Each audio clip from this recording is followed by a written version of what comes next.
interesting on a hero that can get thrown back and eventually flicker out of it. So there's going to be a all right, let's go, boys. Decent amount of damage that's already put on there. Let's go. I know the Jawhead does do pop out chat, especially in the early game. It's just that's a huge. Let's watch these girls play games. Actually able to take a hero down very well. Because that's what they be doing. Glue. It's been I'm just kidding. That has been really prioritized. I saw Area 77 was able to take a game off of GG. That's cool. To argue against because she's been successful with it, but I don't even know. Like, I mean, you're able to get. We've seen. I don't even know. The War Angels. Wrong because in the early game, I can't remember. Is it pretty much all the same players as last year? As the dives start coming in, Mao has just made her presence known. She immediately dives onto the backside. The team's not suddenly the team's not able to follow up on those fights, and somebody who dove into the back line, who was expecting backup, is being held back because Mao is dancing all over the field on the back line. Yeah, and I mean, yeah, it's gonna be interesting because the Phobius. Ew, shit! Wrong stream. Go in for the glue, so it's maybe gotta share the stream real fast. For not even being able to come out. There goes the Farza band. Cody, what's going on, man? They're gonna let that slip through. Welcome. It's not gonna be walking today. I think a Moskov maybe walking out. Fair copy. They're gonna pick up the Vexana as their mid laner. A little bit of that protection. I mean, you do have this Jawhead going in with that lethal ejector. You have the Joy trying to close. Bro, I look tired. It's been a long fucking week. It's fuel for that Kimmy to be able to get that energy to kind of push back to the back line. Ooh, all right, we get to wrap up the long work weekend with MWI qualifiers for North America. We're going to be watching the lower bracket finals and the grand finals tonight. Like come tune in, say what's up. Let's go. You're going to have to be very quick with your abilities to be able to stop Jawhead. I mean, the potential is there if you read out that unstoppable force very well and maybe bait that out of him. You can stun him in the back lines and be able to shut him down. It's going to be a very tough read. And paste link. Very precise micro coming out. Let's go. Carmilla. I Carmilla. The last time I've seen a Carmilla. We saw one against.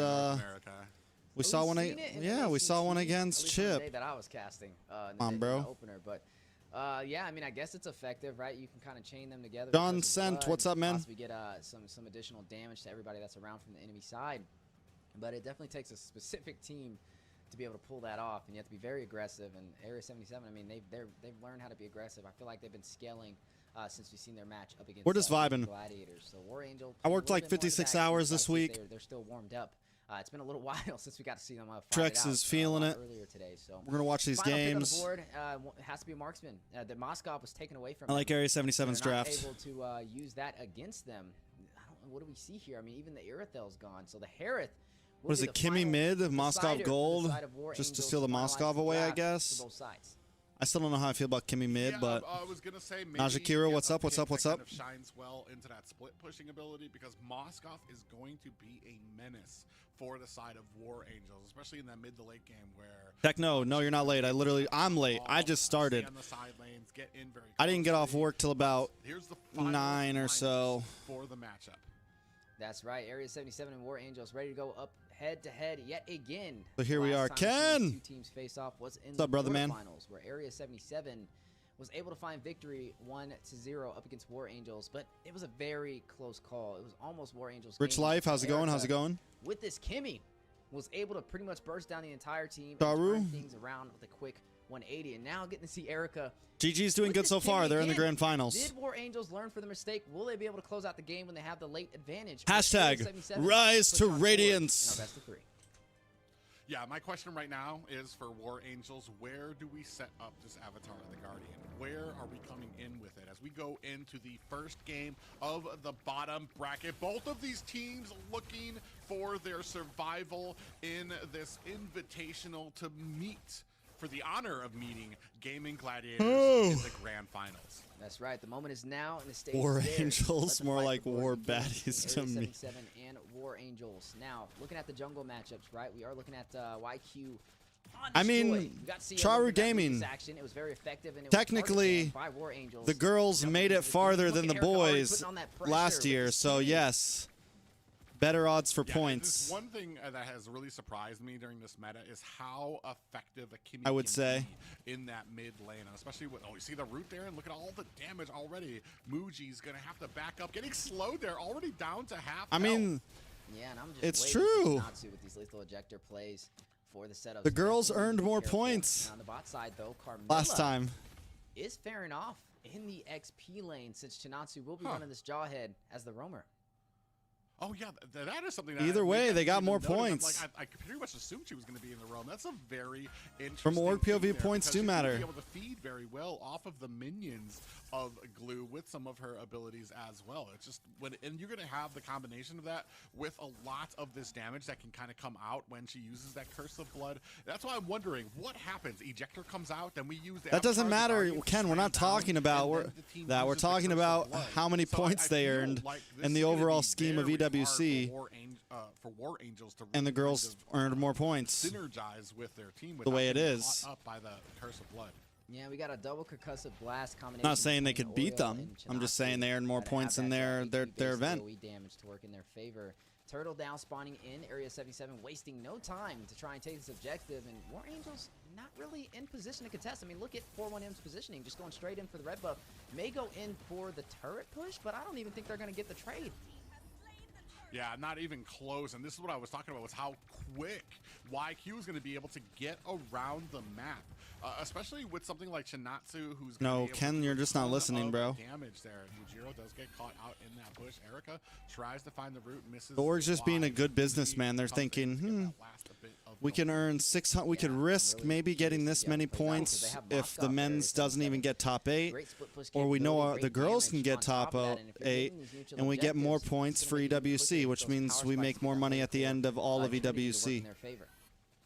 I was gonna say, I feel like Yojiro is being just a little bit Very too simple. confident out there.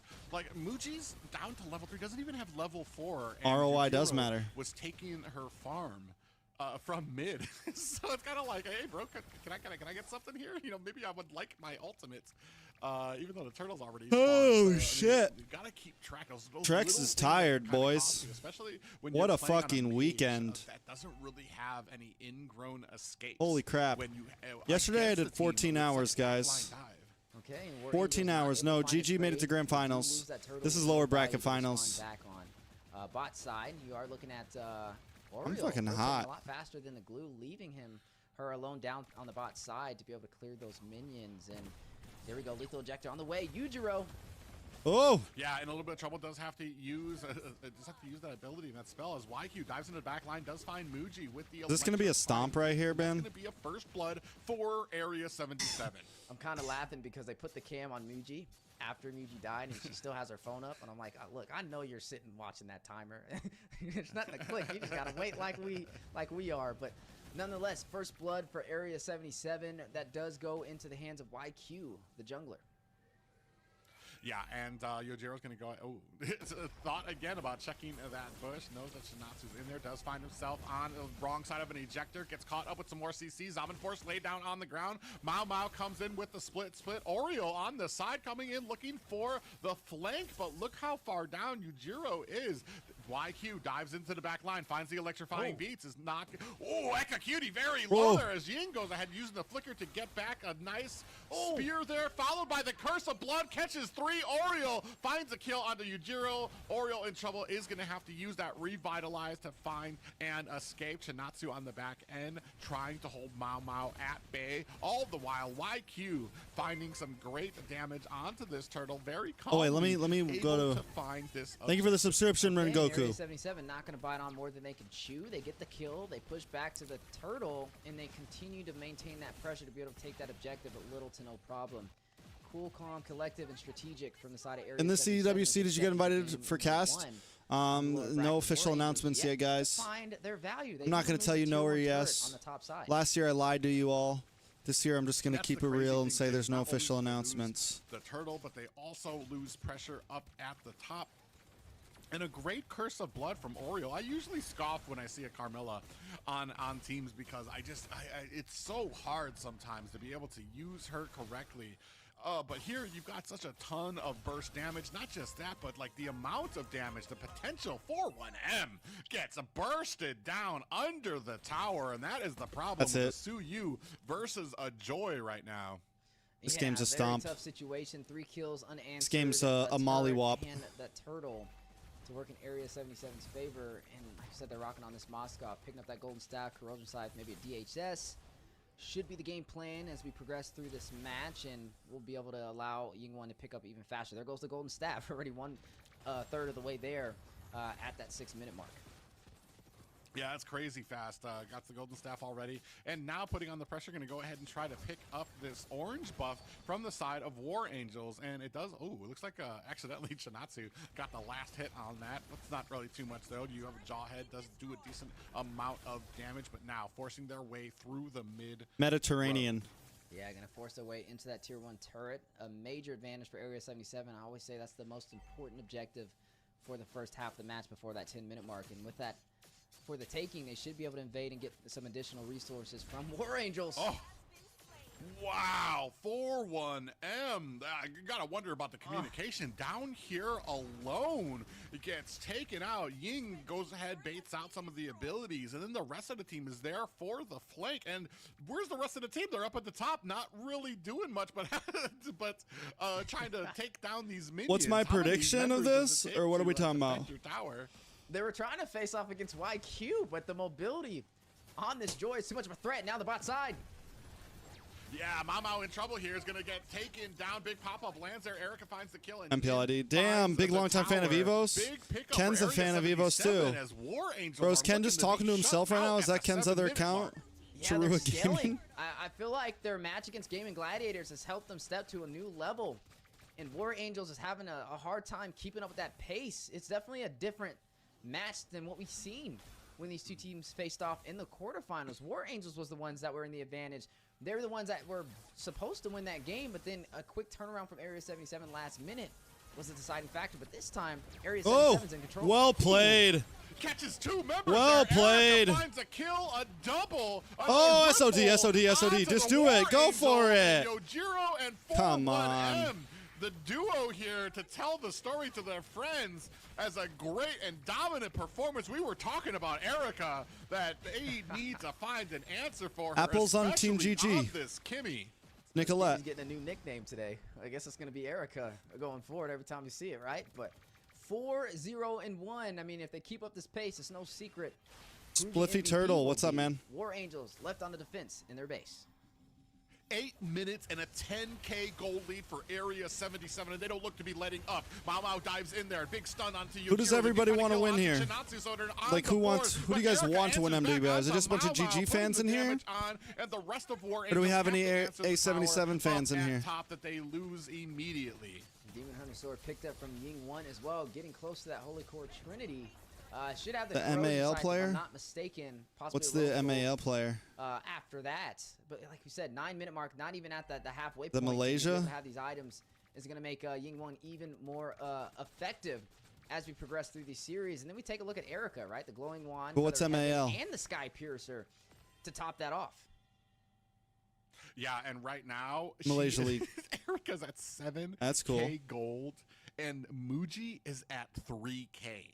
That is insane how well that Erica is scaling right now. We talked about that 10K. It's starting to expand almost to an 11K gold lead. War Angels are in a bad way. They cannot contest objectives here. They're looking for a little bit of an opportunity. You see that they tried to go try to find a surprise onto Ying, but not able to make something happen. Not just that, but even if this was an even game, you were going to have trouble dancing around a Moskov who can get into that side. Like, they don't have anybody on the side of War Angels that can even contend with Moskov in the side lane to be able to try to catch him.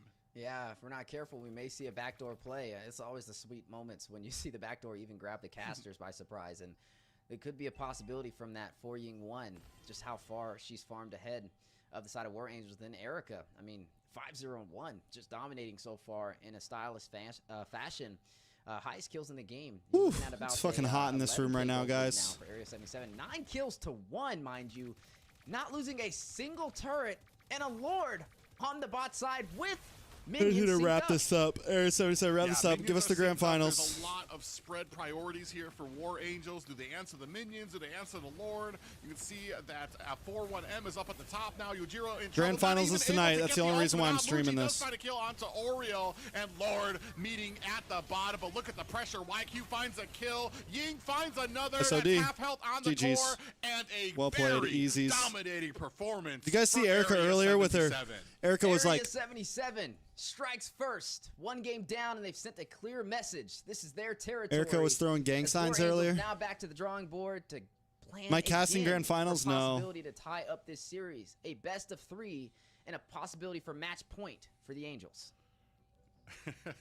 A well-played game for Area 77, obviously doing their DG homework won earlier. and understanding the holes in their strategy in the first game. We didn't see any mishaps like that at all. This was complete domination, and we talked a little bit about maybe they were going to be tired, maybe they're going to be a little worn out because they had to go from the upper bracket down to the lower bracket, 3 minutes of a pause. But what we didn't count on was the amount of momentum. Bro, it's fucking that these hot in ladies here, are gonna be boys. bringing to the bottom bracket. Yeah, and I did not have my AC on in this room. And Erica is the one to bring that to the table for the team. 7-0-2, highest KDA, well ahead of everybody on the opposing side. And even if you compare Muji versus Erica, I mean, Muji having a really hard Those are the time. Death Reaper Double the amount seals. of gold. Well, she pulled a Yeah, and just fucking. double the amount of pressure and kills as well. She pulled a fucking And I would third say this is Hokage. tank mage synergy. That's and what didn't made even get the difference, right? kill, We saw the bro. Rawhead debut. She We died were for able to sneak nothing. up on here. Chinatsu She picked pulled it out the up, Death and Reaper seal not too many and early whiffed hard. aggressive, lethal ejectors, but just hugging onto Erica. Just like third that little bit Hokage, of she thought she sense of had him. protection She thought to she allow her had to them rise. boys. She was like, Well, Death and not Reaper just that, seal. but I want to say once you came only in took with their just fucking the arms. What a down nerd. there and you were dealing with That has to be the two one of the marksmen biggest and the whiffs in amount of anime history damage right that they there. output, that was just a wrap for them, and especially with how well that they were. Like, able what the to hell keep it was on. that? Yeah, it was definitely a great game, and now we're gonna have to see. That how was they honestly respond for me. back. I felt like that Area was kind of 77 weak. Like when I on that think first back on one, it, kind of strapping shitty up, writing in and we are Naruto looking right at, there. War Angels having a little bit of Like, a why struggle even and use the lack of Death Reaper momentum. seal? Just look at the Why not highlights, just look give at us the a plays really all cool over the fight? board. Which they did What, give us a cool you call fight, flawless but like execution. they could have just, you know. Yeah, we saw that. There was one of those Curse of Bloods up there. Lands on the 3 members. There was another one here up at the mid lane, a Curse of Blood that landed on the 2 members. Did so well. And here, I feel like War Angels were just a little bit broken. They were all over the map. Felt like there wasn't any communication when you had your jungler at bottom, the rest of the team at top. It was just hurtful for them. They were all split up, and Area 77 took major advantage of it. Yeah, I just didn't really see a moment in that game where War Angels was in control. It was just a stampede through the neutral objectives and also the base. I mean, they were able to take the turrets with little to no problem as well. There was a moment where we got to see YQ on the Joy just soloing on the top side against 3 members and still able to outshine and live through that and not lose the turret. As we're getting ready to jump into the second game for the lower bracket. Another shot for Area 77 to push on forward, or for War Angels to tie up the series. I feel like a major mistake on the side of War Angels. One was to give up the Kimmy. To give the Kimmy, especially for Erica, who showed them in their first game just how powerful it can be to turn things around. Here, they didn't even need to turn things around. They were always in control of the game. Number 2, if you're facing or giving up a double marksman composition, Farja needs to be the priority of your composition, because that's the only thing that's going to be able to kind of take down those marksmen very quickly. Otherwise, you're dealing with such an immense amount Sorry, of guys. damage I'm that's texting. being output by them. You got to put some respect on Erica, man. I feel like they thought it was a fluke on being able to turn that around, but I think that was just Erica warming up, man. I think that was the calm before the storm, because we just seen the storm in the last game. So Ken, thank you for the donation. Predictions for MSC, Indo, and PH reps. Coming soon, bro, to a theater near you. You got to ban it out. If you're not going to pick it, you got to ban it. You can't let that PH. walk and go into Erica's hands. PLPH. And, not just that, but then you. And I have don't really the care who the stand fuck out, else. and you allowed them to go Indo, ahead and pick I don't even up know, the bro. Joy, This whole and week you only had the is going to be me Suzuki studying out there. Indo and There was PH. nothing that was able to get to the back line to pick off. That's what this whole week Suzuki consists of. targets. And man, it was a wrap. It was a well-played game by Area 77. Very complete. You think Onyx is going back, bro?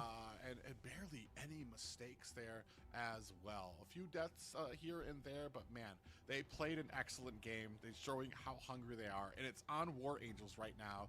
They have the opportunity to evolve from being white to yellow. If we look back at the previous game, even going back to the first turtle, there was really no pressure from War Angels to try and contest. I mean, at the first turtle, 4-1M was on the opposite side, clearing the buff. And I said, okay, maybe she goes in for the buff, then she goes in for the side play, tries to take down Ying 1 on the Moskov.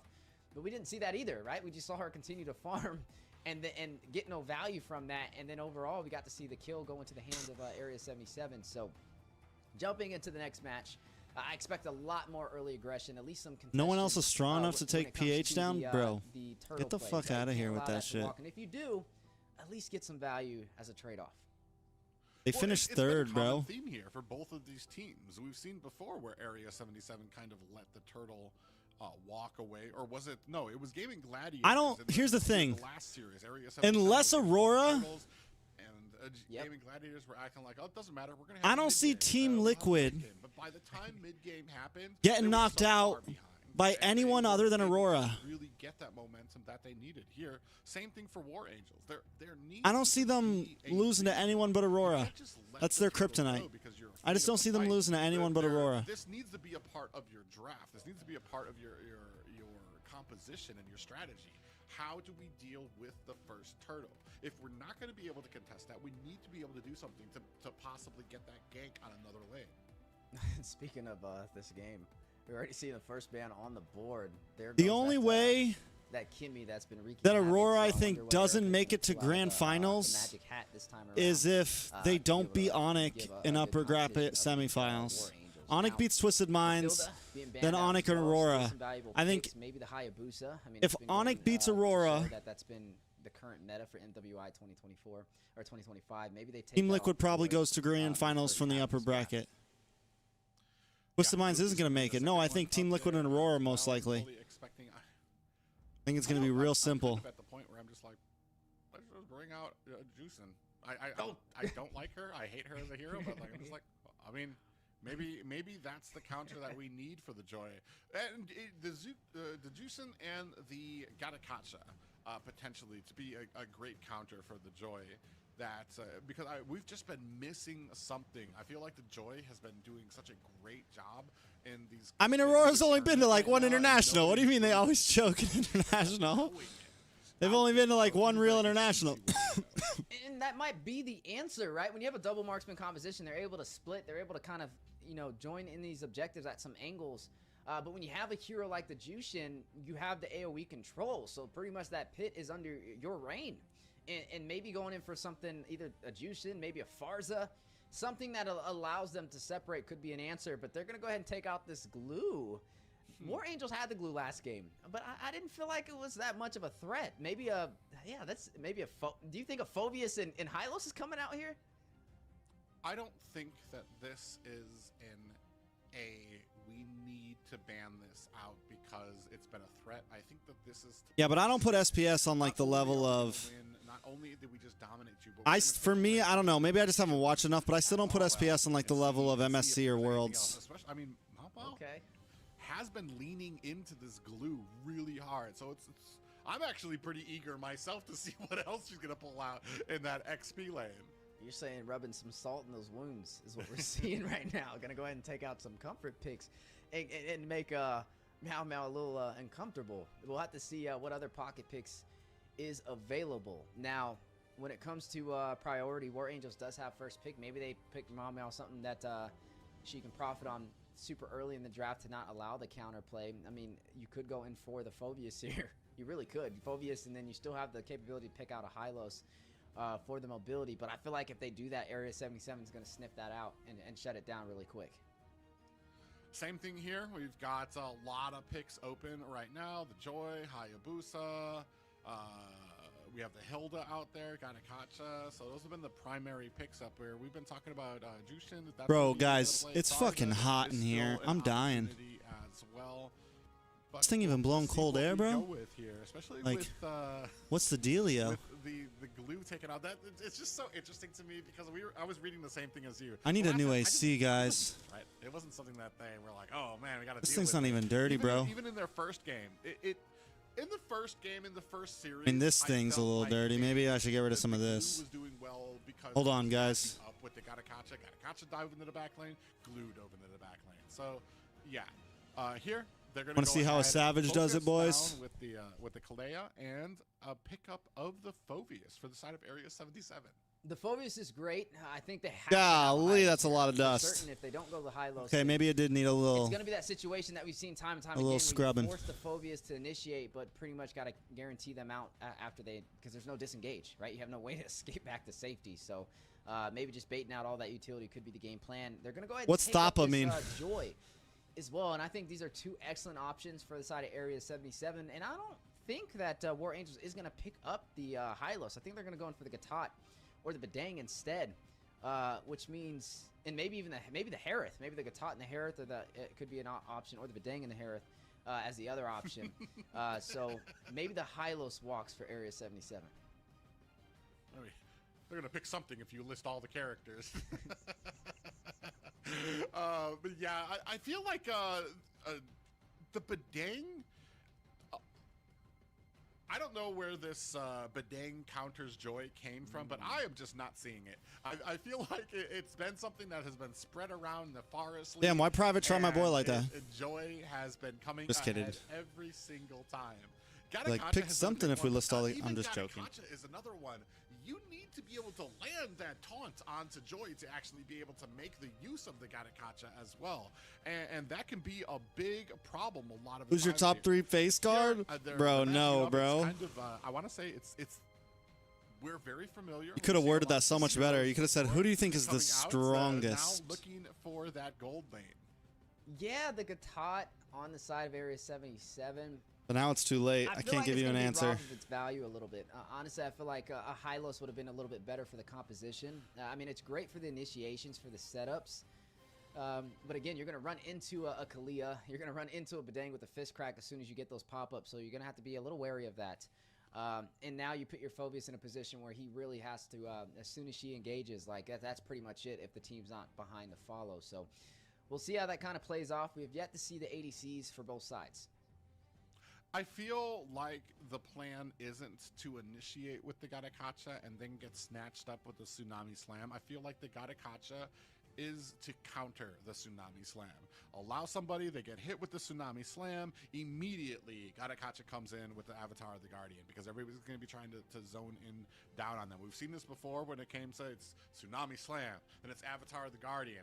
Then you waste out a lot of the abilities for the War Angels to try to escape, and then you use the Joy to dive into the back lane. You use the Phoveus to dive into the back lane because now these people have run out of all of their escapes. Do we see the Valentina, the Mia ban? That's comical. But do we see the Valentina getting picked up here from Area 77? Because you have the Ouija Shadow Kill. It's great to have that survivability, and then you have a lot of that Terrify with the Shadow Step to be able to stop War Angels from engaging. I think it could be a good read for Area 77 to slot that up. We've yet to see the Jushin. Just throwing that out there. Could be impactful. I can't handle the Mia ban. Yeah. That's another one that I look at it and I'm like, was there strategic value in this, or was that just a little bit of and a little bit of a twist in there? We're gonna take out some of these picks and see what else you guys can give us. Irithel being also, we're really focusing down onto these marksmen. That's gonna be 3, 4 marksmen taken off, 5 if you count the Kimmy, but that's more been used as a mid. So definitely gonna be a very interesting pickup here in the gold lane. There goes the Valentina we're looking for. I think the carry should be the response from War Angels. A possibility to be able to chunk into that Gatot, the Phoveus, maybe even the Joy could be a viable option, especially with the Moscow being taken off. All right, what do we got? Sorry, guys. Harith is still TREX is distracted. Well. So, yeah, I'd say probably a carry. Harith. Oh my gosh, okay. We are switching things up. Pulling in the Hanabi. Okay. Oh. Hey, you have your wish. Muji pulling in the Valier that you've been waiting to see. So let's start. I think it's pretty well known. It's well documented. Private Dancer is not the largest fan of a Hanabi.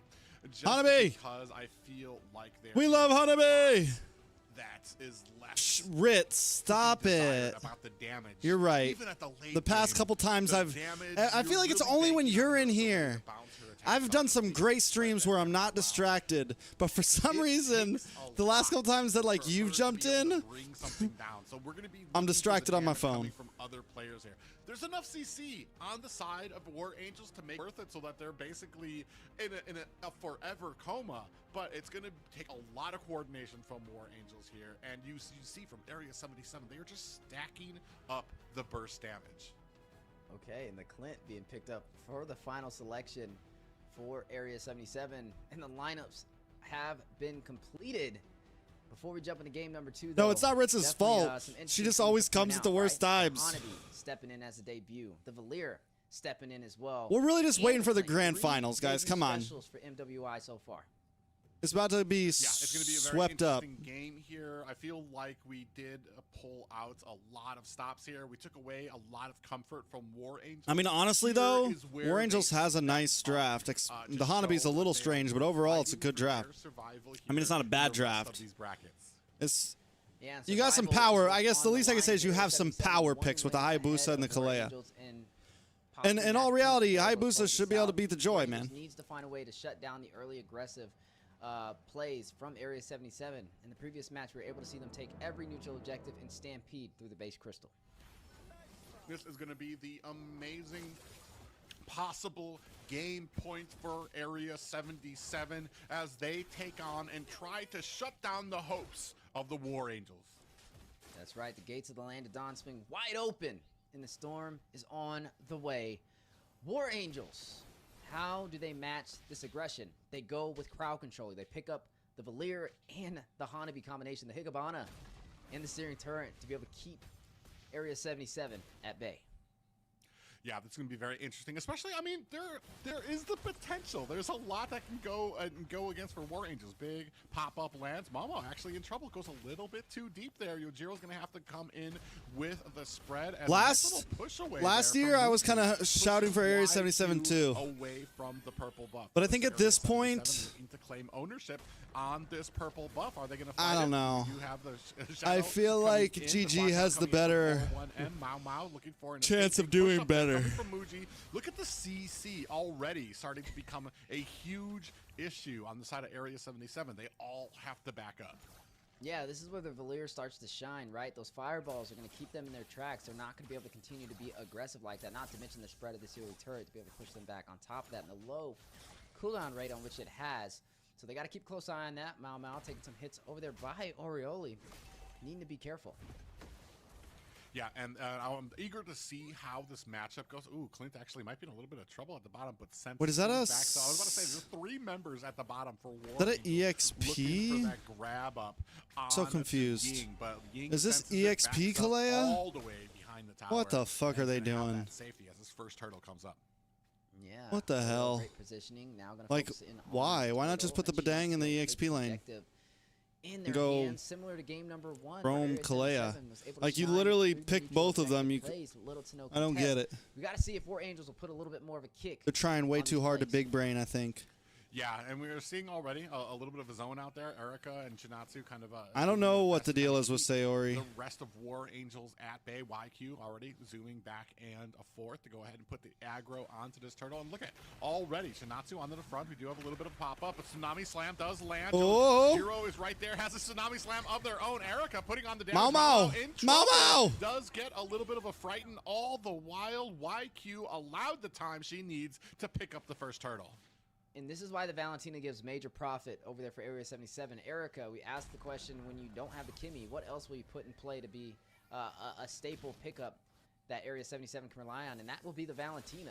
You saw the Tsunami Slam worked against Mau and is very effective to allow them to get that turtle. Yeah, not just that, but now look at the pressure that they're putting onto the purple buff. Yujiro's actually in trouble here. Might is going to have to use that fist crack. We do have Avatar the Guardian comes down. Not two. One player there. Well done. Never mind. Not well done. You're dead, bro. You're dead, bro. Out of this world. Muji actually gets taken out. Oh, this is so messy, bro. So low, but they are not able to close the distance. Tsunami Slam lands onto Mao Mao. Oh, there you go. Good job, Mao Mao. It onto YQ. Mao Mao's a great name. YQ will fall. 2 kills left unanswered. It's a great fucking name. I am so fucking hot right now. But Erica still putting on that pressure in the mid lane with this Valentina bot side rotation 4-1M.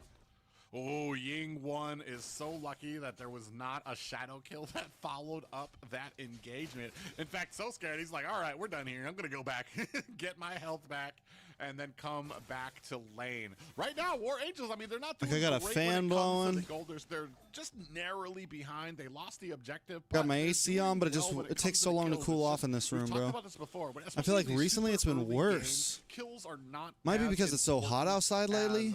They are when it gets to what follows those kills. Like if I don't start this, are we getting the turtle? Are we getting the if I don't start this AC at least like two or 3 hours before I come in here. Yeah, in Area 77 will request it's just hot. A little momentary of a break for us to kind of talk about the things we've been seeing, right? I mean, another great zonage, some great protection on the neutral objectives from the side of Area 77. War Angels still being a little passive. They were able to find 2 kills though. So they're definitely able to kind of find their value, their trade-offs, unlike the previous game. We got to see if they're able to keep up with that pace, though. Interesting pickups on the board. We get to see that that Clint slotted in. It's going up against the Hanabi, and when you look at those 2 paired off, traditionally in the early game, the Clint should outshine the Hanabi. Just seen the Blade of Heptases picked up as well for that initial damage upon contact. But the later this game goes, that's where the Hanabi is going to be able to shine and have more damage. Not to mention, it's very hard to push into a base crystal when you're going up against a Hanabi and a Valir combination. Yeah, I think that combination, it answers a different question. Usually when it comes to a Hanabi pickup, as much as I'm not a fan of the pick, I like it when I see there's a Lolita on the team, a Matilda, somebody else that can give her a shield. And as we know, with her passive, if she has a shield, you're not going to be able to CC her. And that's where they really usually try to come in here. Another purple buff stolen. This time we do have a big slam that comes down. Oriole there on the side to try to go ahead, cover the escape. And that is going to be a free purple buff for Area 77. And now going in for the Turtle. Thunderbelt picked up by Oriole. Both sides getting ready to take it the distance. You are seeing the Crows side picked up from Eka Cutie for that on-hit slow, especially when these 2 teams decide to engage. And Area 77 doing a great job on maintaining these objectives. Yeah, you saw down there, Yojiro was trying to get some vision, and then one after the other, Area 77 pretty much chased him out of dodge. War Angels are up, huh? Not really, they're just up kills. They're not actually up. The mid tower, which is going to open up this map for the side of Area 77. Erica picking up Kalia Tsunami Slam to have the setup potential for Area 77. A smart move and able to take that tier 1 turret in the mid lane. They do take tower on top side, but Area 77 gets mid side. 1.7 up. This game is in their hands. 0.8 up. First half. Glowing Wand picked up by Muji. Does have the life bane. A little bit of that HP. War Angels hanging out on boss side. Sustain herself, but we'll have to see how effective it is. Traditionally on paper, you would think that the Valyria and the Hanabi combination pairs up well against the frontline composition from Area 77. Ooh, Yujiro actually gets caught into the pixel bush there. On the other side there, Tsunami Slam lands on the Mao Mao. Big Avatar the Guardian does slam onto them. YQ finds a kill onto Muji. Electrifying beats do take down Eka Cutie as Mao Mao goes down to Ariel. War Angels are having a problem right now as you see the kills starting to stack up for Area 77. Yeah, give us the 2-0 and take us to grand finals, baby. A lot higher than the previous matches we've been seeing so far. But a 4K gold lead for Area 77, and Ying1 getting one of those kills, YQ getting 2 of those, and Oriel with the other. But when you look at the other side for War Angels, right, we're keeping a close eye on Eka Cutie. You're running on this Hanabi. The later this goes, the more worth it it'll be. But the longer it takes for Eka Cutie to get some kills and finding deaths, the longer that power spike will take for War Angels to be able to lean in on. Well, War Angels are having a problem making plays of their own. You saw them kind of stacking down at bottom, always looking for an engagement. Ying was just doing such a great job of reading the terrain, understanding that he didn't see anybody on the mini map, so she would back up, and War Angels would just linger in that bush, hoping that something would happen in here. And instead of just rotating, they needed to just go to another lane, try to make something happen there. They do have a lot of pressure up at top, but as you can see, as I've said before, like that mid tower has been bursted open. It makes things very hard for War Angels because they have to understand that these engagements are not going to favor them. There's not going to be a lot of breakage, not a place for them to be able to back up to. Ooh, they go in there, they do catch out Oreo. A decent amount of damage. I feel like we might, if they can go ahead, find some advantage here at the mid game, War Angels can really be able to find something, especially with the amount of CC they have. I just am not in favor of the damage that they're going to be able to do just yet. Yeah, War Angels trying to find a way into the turtle pit, but a great denial with the positioning from Area 77 to not allow that bot side. You are seeing 41M forced to kind of split push to clear these minions. And this is an opportunity for Area 77 to go in for this Lord, but do they fight back on this? Not even enough time, and YQ will claim it for Area 77. Yeah, not even enough time at all. We're at the point now, 41M is going to have to rotate, going to have to try to get the clearance out at the bottom, maybe start pushing some of these towers. So we take a look at the items. Yeah, you are seeing the Starlamp Scythe picked up by the Joy Holy Crystal for the magic power. Oh, as well. 41M took a slow, what did he go, Hunter Strike into Rose Gold? Or half a Rose Gold for a little defense, a magic defense against the Joy. I see the idea, but you don't need that. And you shouldn't need that, but because you're losing so bad, you need that, and that's bad. But Oreo knew better than to attack and just kind of sat there like, okay, especially with minions already under the tower. The desperation from War Angels, the composition here just does not favor them. They have a ton of CC, but they can't make anything happen with the lack of damage that they have, especially aimed up at a point now where Ying is probably going to be popping off on this Clint. You know, and with this Valir and Hanabi combination, they're going to have to really rely on them to push off Area 77 from closing this out. And I feel like these two heroes, it's a nuisance to try and go in for the base crystal when they're still up on the board. So we'll see if they can hold off that defense to stand up against Area 77's massive lead so far. Even though it's low in kills, only 4-2 right now. You're looking at about a 6 to 7K gold lead, 5 turrets falling, 2 turtles, and a Lord on their favor, and they're doing a great job on creating that separation and rotating around. Another tier 2 will fall for the bot side. Yeah, I want to say possibly. Yeah, Area 77 versus GG's. We're just waiting on the finals, boys. This is just the pre-show. Because I feel like War Angels right now have kind of lost some of that vigor that they had. I feel like they're maybe a little bit more uncomfortable with what they're playing on right now than what they were during that first series. I mean, the beginning of the second series already, they were almost shut completely out. Area 77 just made the proper adjustments that they needed to be able to find the composition that they wanted. Now we do have a lot of pressure coming here at these high ground towers. 10-minute mark coming. Lanes at the top and mid pushing, and Area 77 looking for an angle to get in here. You already see the chunking coming out. Ariel does catch a pop up there into the back line. Yojiro does find a little bit of a dance. Ying able to take down the tower. Avatar of the Guardian slams down. Ekacuti does find a kill onto Oreo, but Erica answers back. Mao Mao is down. We do have the shadow kill out onto the back line. Muji finds a kill onto Chinatsu. 2 down for Area 77 and 1 down for the War Angels. I guess we'll call that a successful push. Guys, I'm so fucking hot right now. A bit off and maybe got a little lackadaisical on that. Yeah, for certain. Yeah, I gotta get some ice water. Just got away without losing Chinatsu right there, but she saw the low HP and went in a little kill thirsty right there. But they don't lose too much value. It is going to allow War Angels to push up through the mid lane, which gives them some better positioning to contest on this Lord spawning in. So maybe that is the value that War Angels gets from that. Look at the bot side, though. Minions not in there. Is Gladiatrix? I don't think that's a real thing. Hold on. Google. To kind of sniff out female gladiators. Yeah, I'm wondering if they're going to go for it as they know. Gladiatrix. Okay, you're right. Up here. 41M making his way. Is he going to go for the purple buff beforehand? Ooh, it looks like he is. You are right. For the purple buff. I don't know if well done, sir. Yeah, I mean, look how quickly they were able to take down that Lord. I was wondering if maybe there was going to be enough time. He wants to get that purple buff before this final push. What could possibly be the final push for Area 77? Yeah, definitely not enough time. I mean, I feel like they just look at the Lord and he falls with how quick Area 77 is bursting that down. And with this Lord marching down the top side. RVDS YouTube, what's up? The inhibitor on the bot. Don't forget to like and subscribe, guys. For the side of War Angels in the base open. Hit that mother loving like button. Put up some great defense. This is a good position for Area 77 to possibly close this out, and they have the lane sync. Yeah, TREX is hot. Pressure for Area 77. This is more exciting than NACT.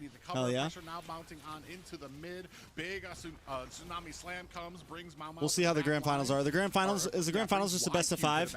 I have no clue about this, guys. Damage coming out from Ying on that Clint is able to take down that middle high ground tower. There's just one more left for the side of Area 77. They're waiting for the minions, but that bottom lane actually got pushed out. So great job by War Angels to go ahead and push that out. They are going to have a little bit of security. They live to fight another day, at least another few minutes, as Area 77 is going to have to get at least one more Lord to be able to kind of continue this push, unless there's a huge mistake by the Angels.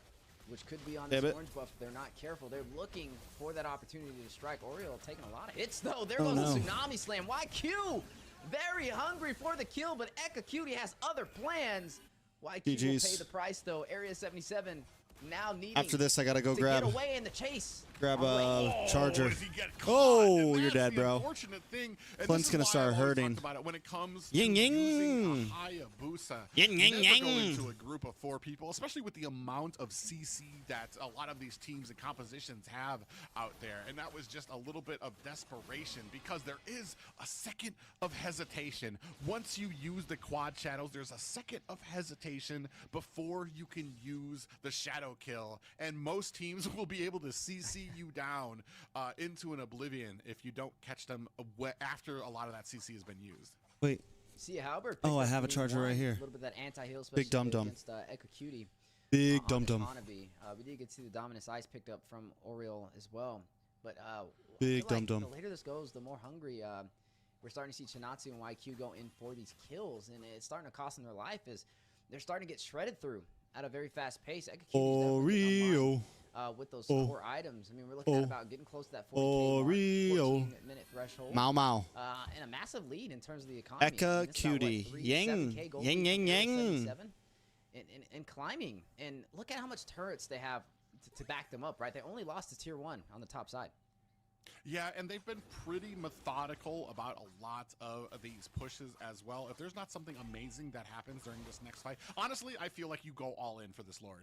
I mean, because you're just slowly allowing them to strangle you. And unfortunate, War Angel's going to go ahead, go for the safe play, and try to push at the bottom. Maybe try to get some clearance out here. But look, it doesn't even matter. Look how quickly they clear out that Lord. It doesn't even give time for War Angels to do a split push. And now we're going to have another Lord coming for the side of Area 77.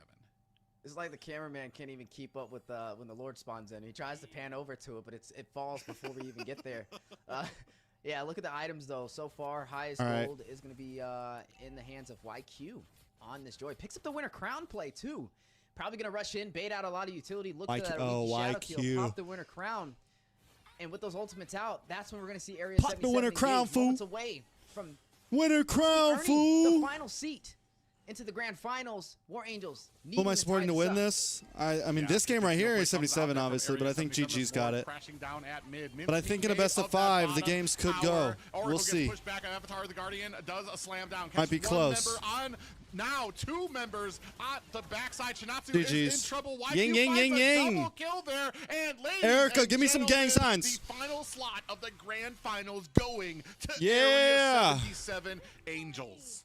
No comebacks, no counters, just clean, calculated carnage. 2-0 sweep, done and dusted for these ladies. Area 77 moving on forward. And I would say their battle up against Gaming Gladiators, they really scaled through this tournament. A very impressive performance. Yeah, and definitely closing up the holes that were part of their game plan in that first series where they met War Angels, and it took the back-breaking effort of Erica to save them from what could have been an early visit to the bottom bracket. But now I feel like this is a completely different team than we saw from the first series. And now they've got the momentum on their side, but they need to be able to take that and bring it to Gaming Gladiators. Yeah, and that's going to be one for the books as well. I'm really curious to see how this plays out. Area 77.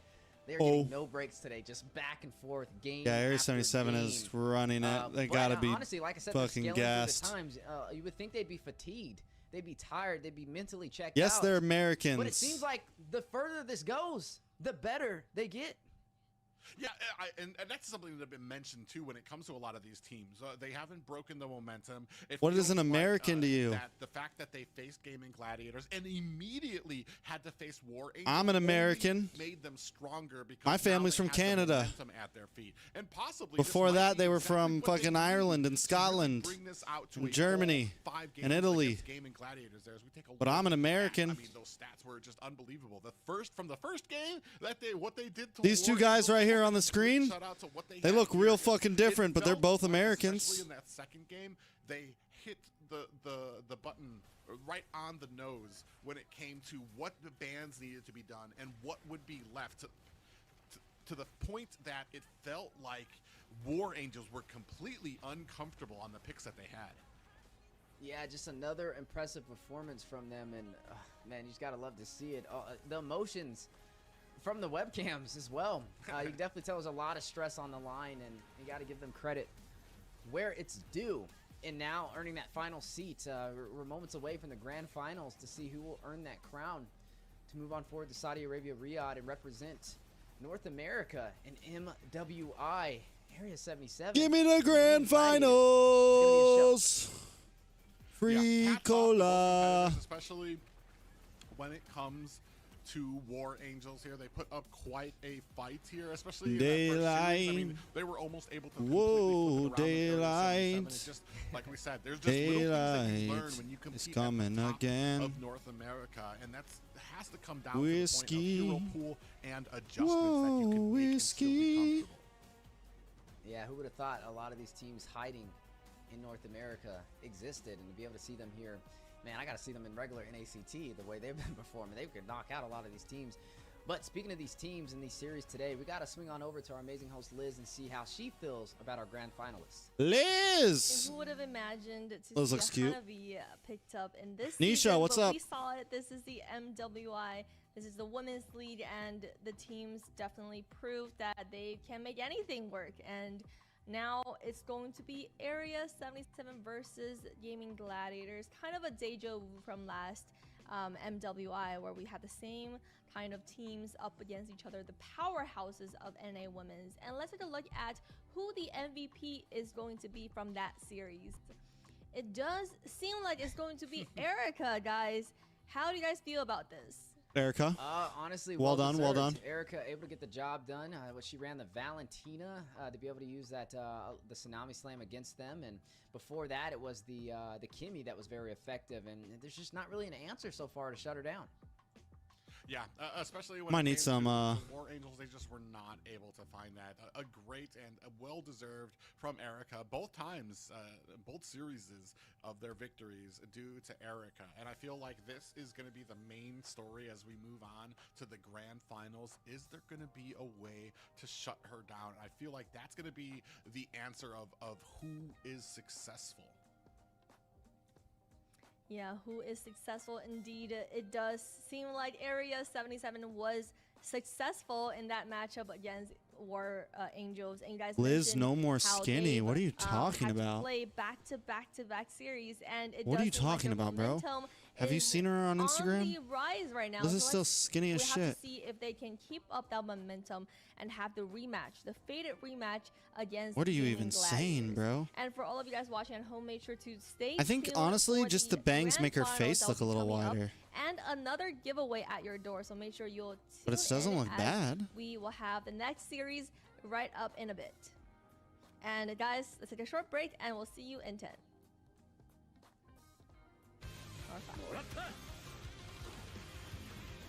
I'm gonna go get some ice water because I'm dying of heat.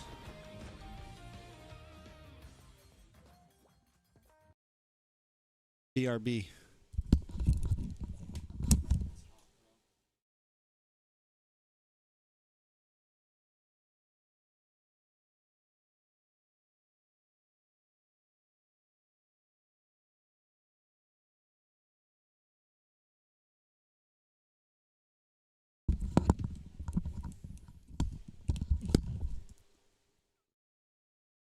Second.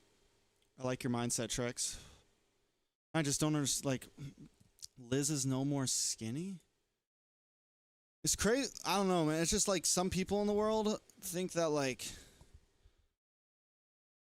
if you don't think Liz is skinny, we have very, like, what do you think is like, I don't, never mind, bro. I don't know, man. Oh.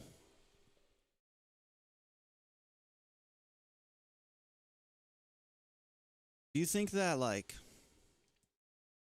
J-Lo is fat?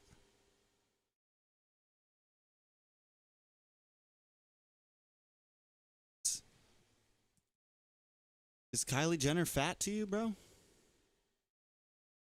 Liz isn't skinny? I just don't understand.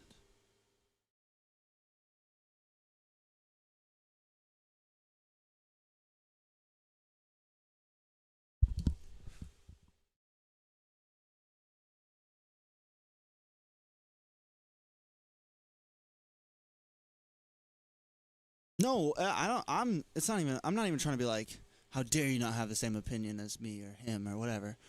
I just want to know, like, I guess when I was younger too, like, I liked like nothing but like super skinny girls.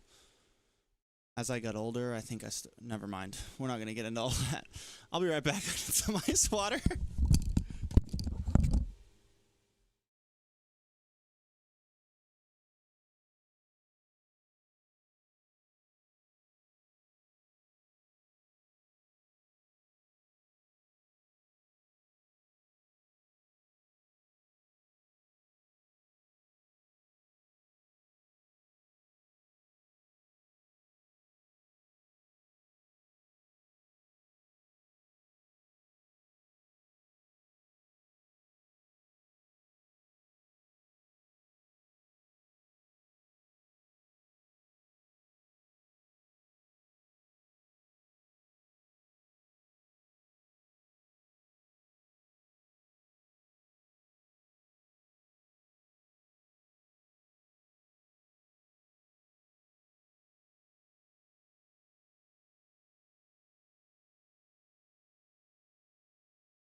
Oh. Y'all don't know how to start off with it. I know it's about 50. How dare you not tell a story when you're in your 20s? I know it's about 50 years ago. Bro, don't try my life like that.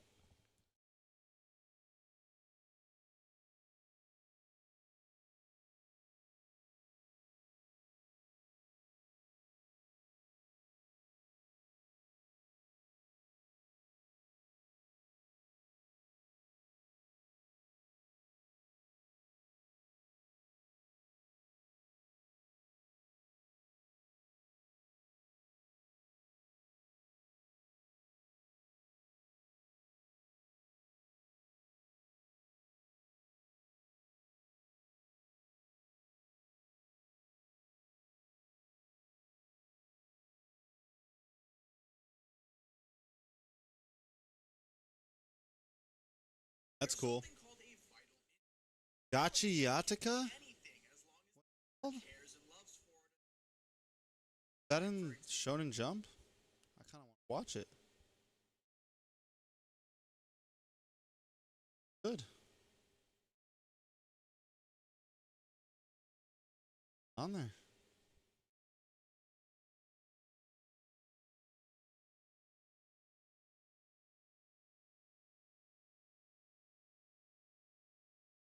One minute and 30 seconds.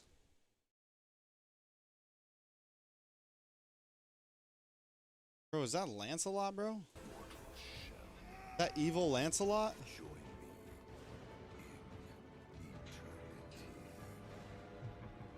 Evil use evil. What are we watching, bro?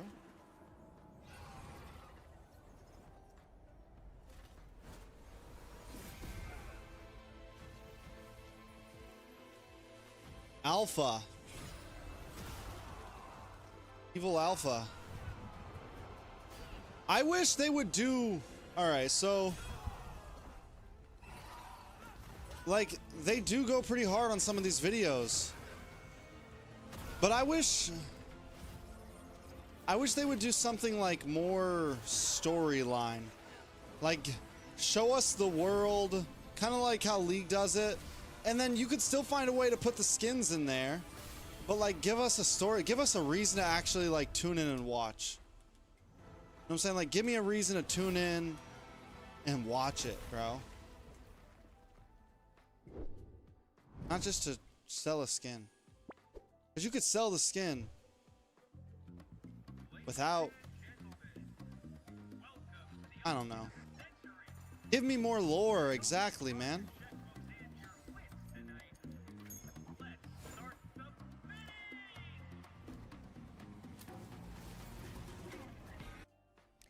From back-to-back series to jaw-dropping matches to already saying goodbye to two teams, we have reached, everyone, to the pinnacle of the night, the grand finals of the MWI NA Qualifiers 2025. I'm your host, Liz, joined at the desk today by the wonderful Steph Weezy and Private Answer to bring you this final cast. That's right. It's definitely going to be a treat. It's been a long journey to be able to get to this point.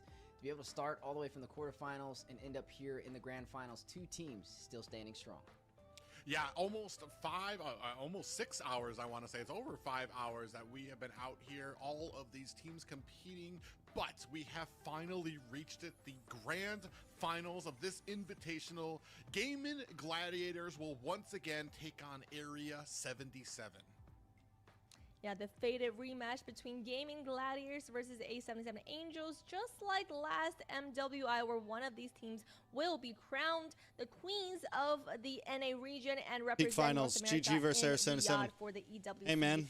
And it looks like we imagine if Area 77 gets second place in the men's and the girls event, bro. A grade 5, especially out of sync, actually gathering up in the boot camp. I have faith in both of these teams to make it farther and continue working hard in the next seasons. Yeah, and to be able to see Area 77... Bro, these nights, you guys have to respect Liz, right? Because she wakes up at like 5 a.m. to do this shit in China. Like, she's got to be fucking wiped, Area 77, I feel like by the end of this, she's got to be pooped. And they put on that performance up against their competitors, War Angels, and able to shut them down. So I feel like they've learned, and they've been scaling through the day. And now we get to see the final showdown between these two amazing teams.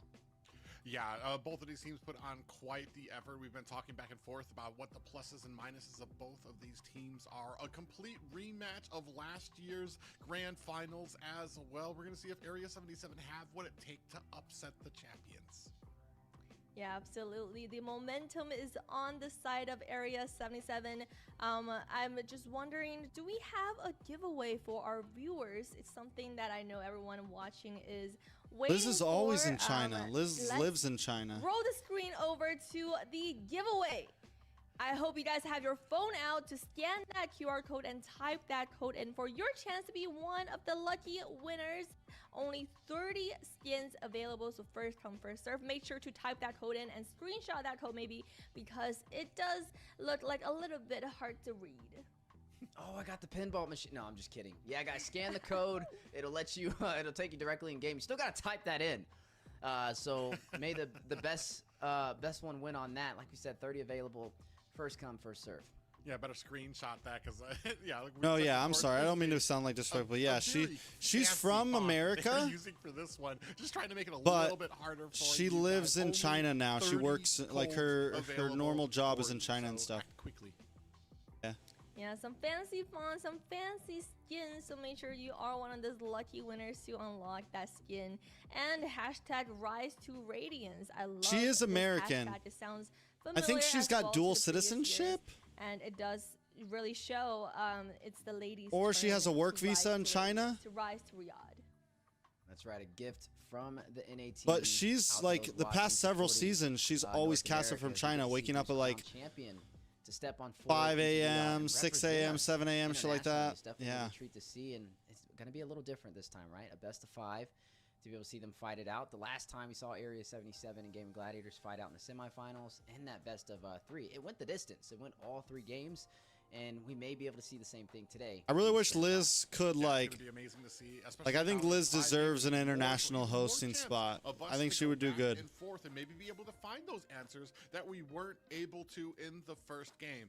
But as we were talking about before, it's all about that momentum, and is that momentum? So whenever she comes to, whenever she's done those events, she always flies in. At the rosters for both teams and see. Eris Marticio, thank you for the donation. Right, I really do appreciate it.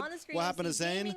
I got no fucking clue, bro. Jewel on the XP lane, Nicolette on the jungle, Sayuri in the mid lane, Ashley on the roam, and Panda. Yo, where's Ashley's arm?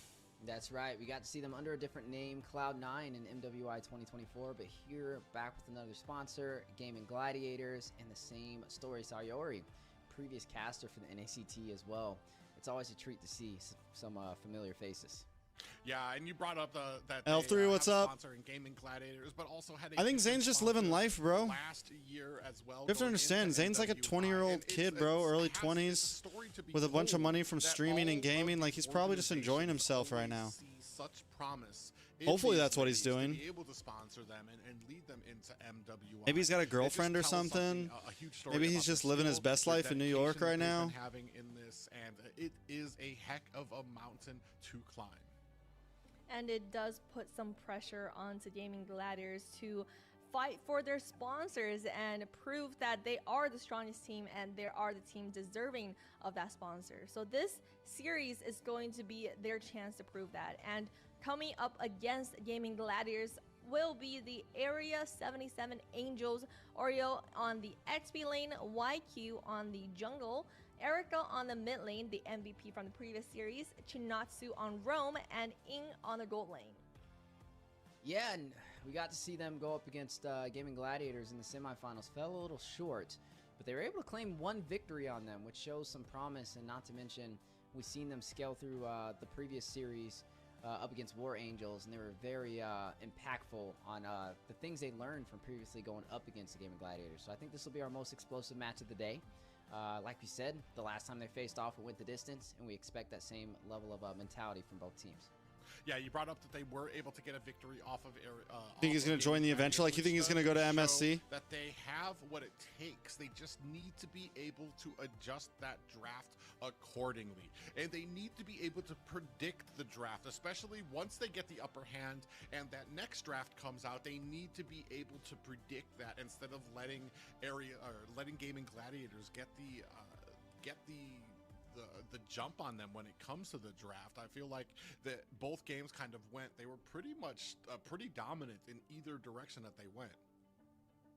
Yeah, so absolutely they need to secure that early game and also continue to push forward that momentum in order to secure a win. But we did see a best out of 3 series coming out from the girls in the previous series. So I'm expecting this series to go to the distance. And let's find out if that's the case as casters take us into the grand finals of the MWI NA 2025 qualifiers. That's right. The grand finals is finally here. The drum rolls are beating in North America as everybody's ready to see who will hold that crown and who will move on to Saudi Arabia, Riyadh. And now to be able to see these 2 teams go the distance, it's been a long time. How long has this been going? These guys got to be tired. 6 hours. 6 hours, god damn. Fight tooth and nail to be able to get to this moment, and here we are. They got a best of 5 now. Up against Gaming Gladiators in a best of 5. Yeah, you think it's been long for us. Imagine if you are the players who have probably had to be ready, been practicing all weekend to make sure that their swords were sharp. Not only that, but you've had, who takes, I want to say, the side of Gaming Gladiators, almost not, I don't want to call it being iced out, but they are kind of like, they're at a point where they had the momentum, they got the victory, and then boom, they have to pause, they have to wait for Area 77 to get through the lower bracket, and then finally they're back here Blue in the E-Ban? upper bracket. Okay. To see what needs to be done. But let's talk about the strengths of both of these teams. Big things that stick out to me, first 2 options, Erica on that Kimmy needs to be dealt with, and Nicolette on the Joy needs to be dealt with. Those are some of the big strong points that I've been seeing here from both of these teams. Yeah, it's been a major threat. The Kimmy has been huge I definitely don't want to. If I was the side of Gaming Gladiators, I'm not letting Erica pick that up. I would say that the Valentina and the Kimmy combination is too. Bro, Area 77 have got to be feeling it though, man. They just played what? This is their third series in a row, 4 series in a row. Too effective for Erica to be able to draw that in. Now we are seeing the Fredrin taking off alongside the Mathilda. I'm expecting the Joy to be picked up from Area 77 to deny Nicolette on that pocket pick. I almost wonder if the Fredrin was kind of a wasted. I don't know. Here only GG already sponsored Hoon and all of them and stuff, even though like it has been before. There's a lot of weaknesses. BTK wasn't on the team, like even though like you have to understand. I don't think GG. I think GG kind of left with a sour taste in their mouth after sponsoring some of them. Now that you took Matilda off the board, I don't feel like the Fredrin is as big of a threat here. I think they're kind of opening. I think they're allowing this to be banned out just because they're looking for an early Joy pickup. I always harping on the Hylos, though. I feel like even if the Mathilda's not there, if the Hylos walks, then I guess that's the only way I could see the Fredrin being a problem, but we haven't seen the Hylos. Tarua, I mean, he would just join as a sub. I don't think he'd play. I mean, every team has bench players. What do you mean it's not fair? Pretty much guaranteed. Totally fair. Every team has, like, look at even all the pro teams from PH and ID. It looks like Area 77 is the one to take this off the board, even though they have Prio on being on the blue side. Yeah, and with that, I imagine the Joy's going to be a pickup, and then where do we go? Like, even all of them have multiple bench players. Where it's been leaning to has been the Gatakacha pickup with something else potentially out there. I say sour taste because the owner of GG told me that one of the reasons why they why they stopped sponsoring the team was because they felt like they weren't doing anything in off season. Again, that could be complete bullshit, but it's true. We didn't see anything from Hoon or any like. I don't know. If I got a big sponsor like that, I would be like, yo, I'd be content like, yo, let's do some content. Let's like, you know, can we do something for GG? Like, I'm trying to keep that check coming, right? And since I lost, like, you want to try to promote stuff, especially when you look like GG, look like their Dota team and stuff like that. Like, they're constantly pushing content of those players, whether they win or lose. So they felt like the players were not doing it. Like, they weren't doing anything for them. Like, why do you want to sponsor players that aren't working for your org, you know? Especially if you lose. So that's just the way they made it sound. So Gladiators or possibly the carry is an option. I could be completely wrong. I'm expecting to see those bans here from Area 77 on this side. Like, I don't know. If I managed that team for GG, we would have not just like pick up the CU and then you pair that up. Even if you lose, you got to keep streaming. You got to keep creating content. Like, I don't know. Should be coming out here. I would say maybe for the side of Gaming Gladiators, possibly, or do they go in for the mage? The difference now for this is the women team's has a better odds at getting points for EWC. Last time the women made it to top 8, they earned more points for the overall EWC scoreboard for GG. The odds are less for the men's team to make it to top 8. That's kind of why I was very curious about the Fredrin pickup. We were talking about this earlier. It's more about a return on investment. I think maybe there was the thought. Because you have to think, EWC as a total, it's a giant event. A few junglers that she could play because she picked up the Fredrin last time, and it just, I can tell you just from if I was like, all right, because the farther your team gets in the tournament, like a singular tournament, the more points you get for EWC's $60 million prize pool, right? So it's just a smarter buy. You also have YQ on my eyes. That's what we think. Of course, yeah. If BTK gets 4th place and these girls bomb out, then it's a big whiff by GG. They fucked up, right? I feel like we still need something that can get back that to really punish. But I think if you just look at it, yeah. I mean, the Gatat's gone though, right? That would be one of the heroes that we would say could jump in on that. The Kalia could have been an. So Tu Yang, so EWC in itself has MSC, but it also has multiple genres of games, right? And EWC has a grand prize pool. So they have like a $62 million prize pool for EWC in total. And whatever organization wins the most, gets the most high placings over all of these different games, has a bigger shot at getting that big prize pool. So there's a bunch of small tournaments with prize pools. And if you get first place, you get 1,000 points. If you get second place in the tournament, you get 800 points, and so on and so forth. So each organization is collecting points through each of their teams in each tournament. So that's why they sponsor all of these teams, right? So GG, let's say they have 10 teams throughout 10 different events, throughout Tekken, chess, Mobile Legends, MWI, fucking Street Fighter, like all these different games. Depending on how many events they place well in, they get points for each event. And then the organization with the most points throughout all of these events wins the lion's share of the $62 million prize pool. So there's a whole thing of like, you want to try to pick teams that you know are going to earn you more points in said event. That's nailed down onto one hero. So there is that early game, and that's why I'm glad that you spoke about that, the early game objectives, because it feels like when these two are facing, like you said, whoever gets those early game objectives seems to be able to steamroll that into a victory. And on the opposite side of that, both these teams maybe have some work to do when it comes to fighting. So yeah, also like, there's also probably nothing, it's probably not really emotional at all. Like, oh, fuck those guys, we don't want to sponsor them again. You know, it's probably strictly just business. It's a very hard comeback for them. It is. But don't get me wrong, I think the girls last, like Cloud9, which is smart. I was telling the girls when I was at EWC with them, I was like, you guys should really talk to Cloud9 about trying to sponsor you guys a gaming house.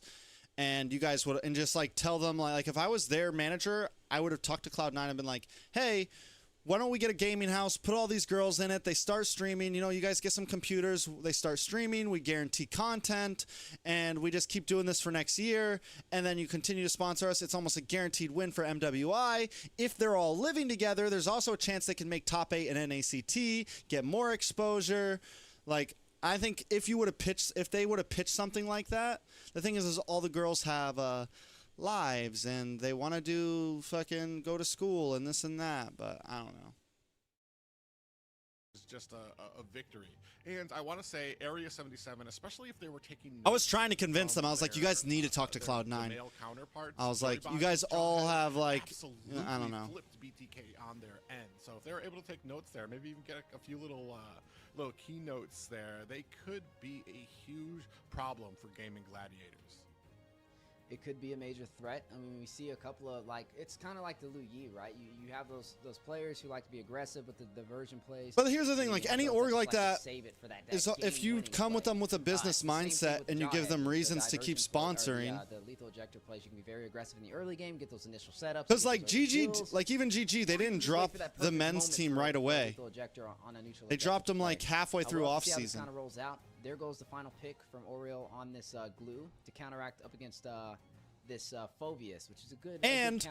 We all knew that EWC was going to have, like, last EWC, all of us knew EWC had like a 3-year contract, I think, or like a 2 or 3 year contract with MLBB, right? We all kind of had a vibe. We all kind of got that vibe. So your pitch can be very, like, the pitch is pitchable. The business pitch is very pitchable. Plus, like, Cloud9 was already inviting Ashley into like their headquarters and doing like pictures and stuff. Like, and we are going to see that final. I don't know, man. It is going to be this Irithel for Panda. Great kiting capability, great mobility on top of that. You already have a fan base, man. Especially going up against a hero like, you know how many MLBB people would love to fucking tune in to all 5 of the girls in a gaming house streaming regularly? To possibly go in with the quad shadows and a Ouija play. Come on, man. May have the chance on the retribution for her favor. Yeah, really interesting here. I'm trying to think about where is the threats if Nicolette dives in with the Hayabusa.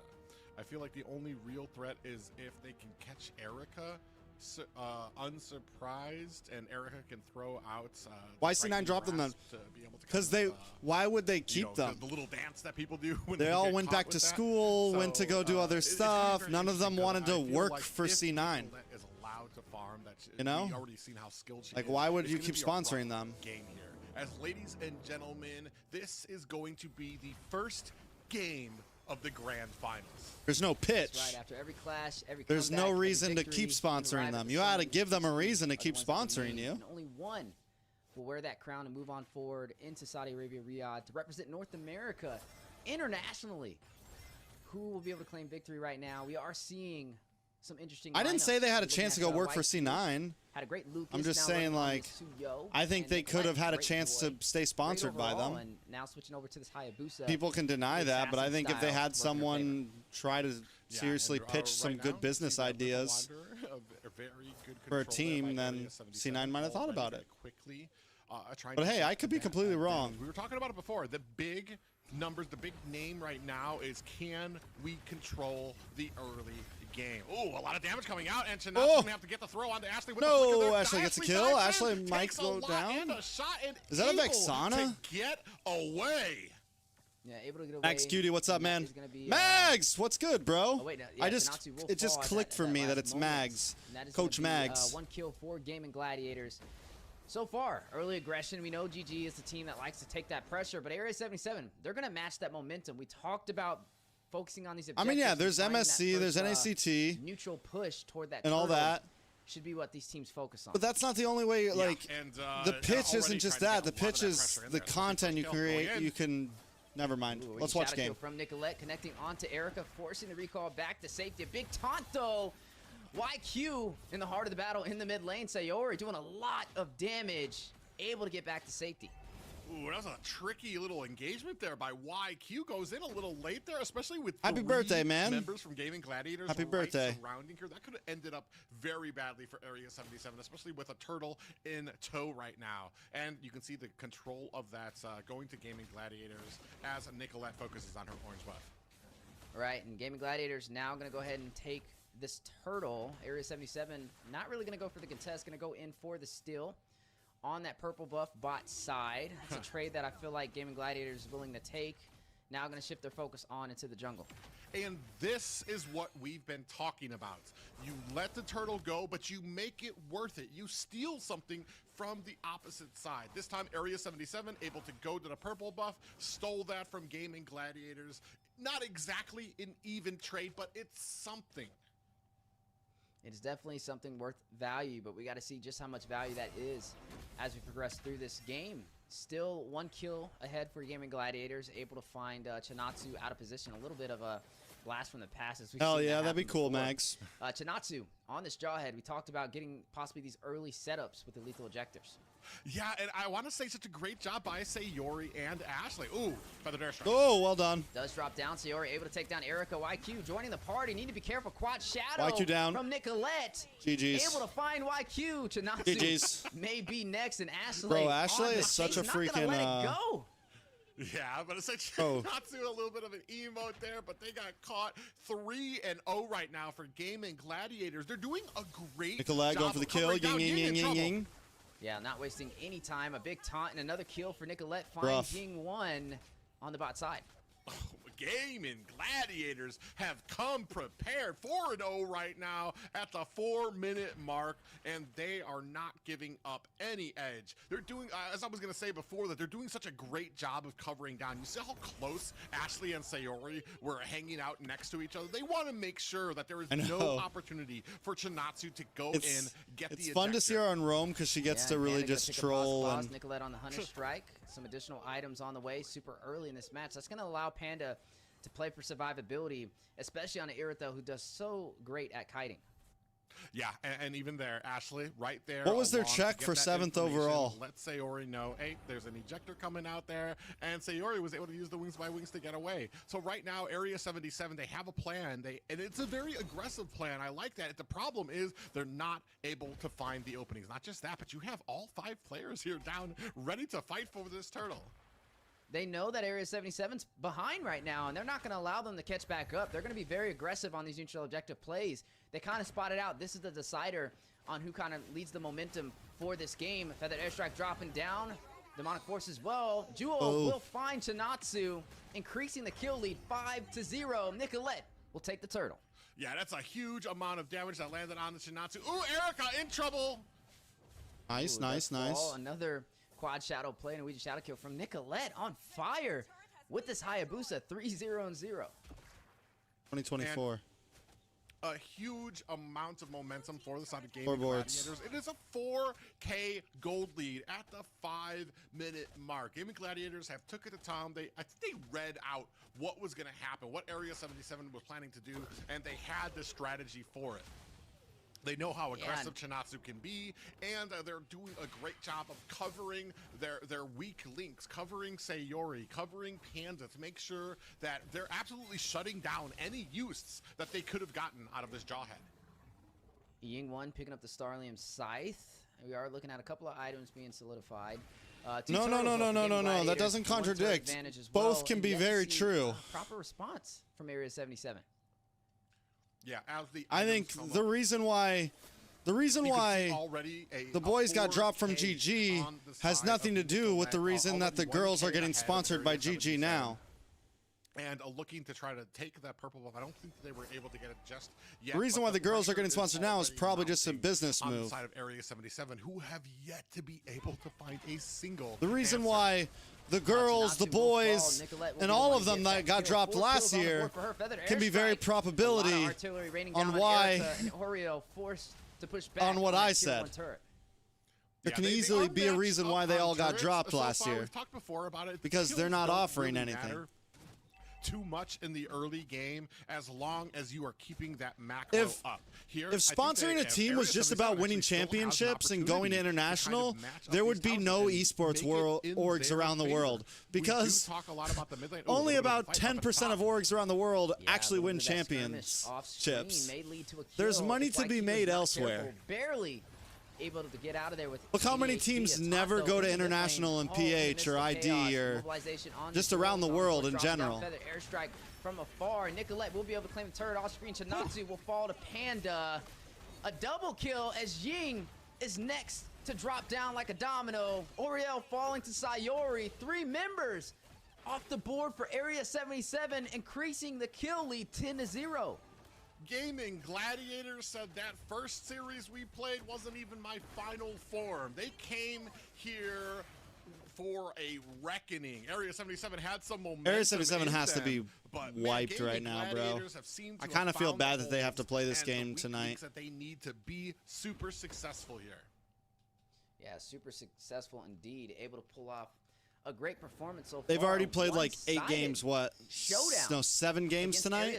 They played 7 games so far? 77 was able to take a turret, though, to kind of work against them. We are going to see this Lord now spawn in. The past 5 of those have been in a row. They just played 5 games in a row, and now they have to play a possible another 5. I feel like Nicolette's been caught out of position, forced using Ouija Shadow Kill, needing to get the safety, but not able to as YQ will take her out. No retribution for GG. Yeah, but they're at such a lead right now that I don't know that YQ is actually going to be able to get a Lord. Well, actually, I say that, and Oriole's actually onto the side against the flank.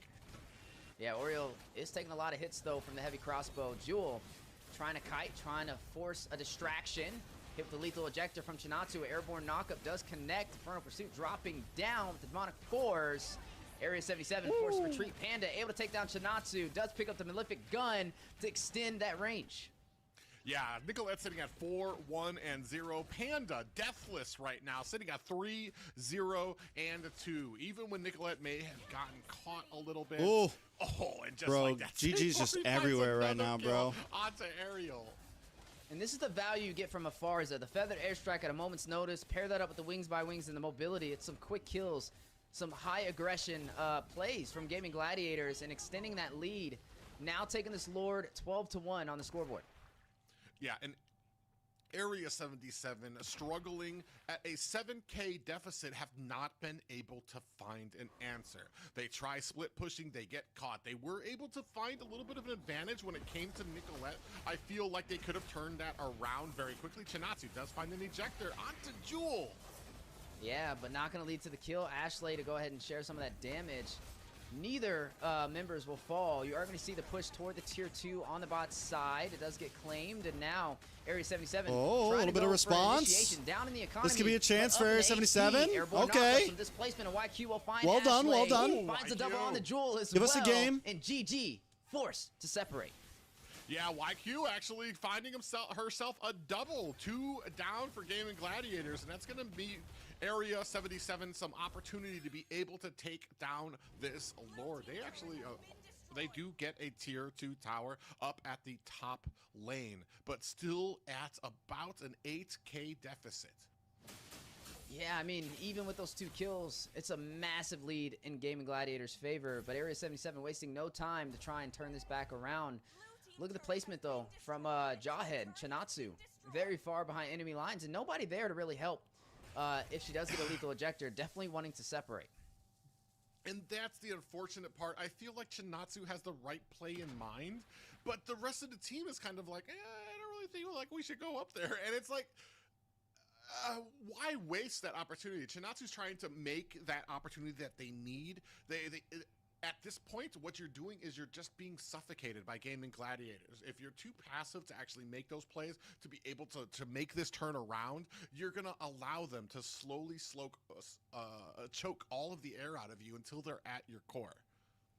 Yeah, and I mean, they're standing with only the 3 inhibitors. A little bit of a stalemate, nothing major. We don't know how long Still, that's gonna I mean, it's a big goal lead, though. An 8K gold lead for GG. Performance right now. But Area 77 also, the fact that they're able to kind of specifically Chinatsu hold this. Falling, but making it up with YQ. They're going to take this top tower, which is big. Yeah, YQ sitting at 3, 1, and 0. Very They might as well send someone back to base, though. Play there. We're still waiting for Ying to really be able to take off. It's a very they should have pushed that tower. When you're behind, this far behind. Could have just sent one back on your team, because he's not even going to get the opportunity he wants. Want this bait so bad. Around, especially I believe Panda sitting at 3, 0, and 3. It doesn't even need to lock onto you. Can just kind of throw out some of those auto attacks with the heavy crossbow. And they have no vision though. Be, getting shredded.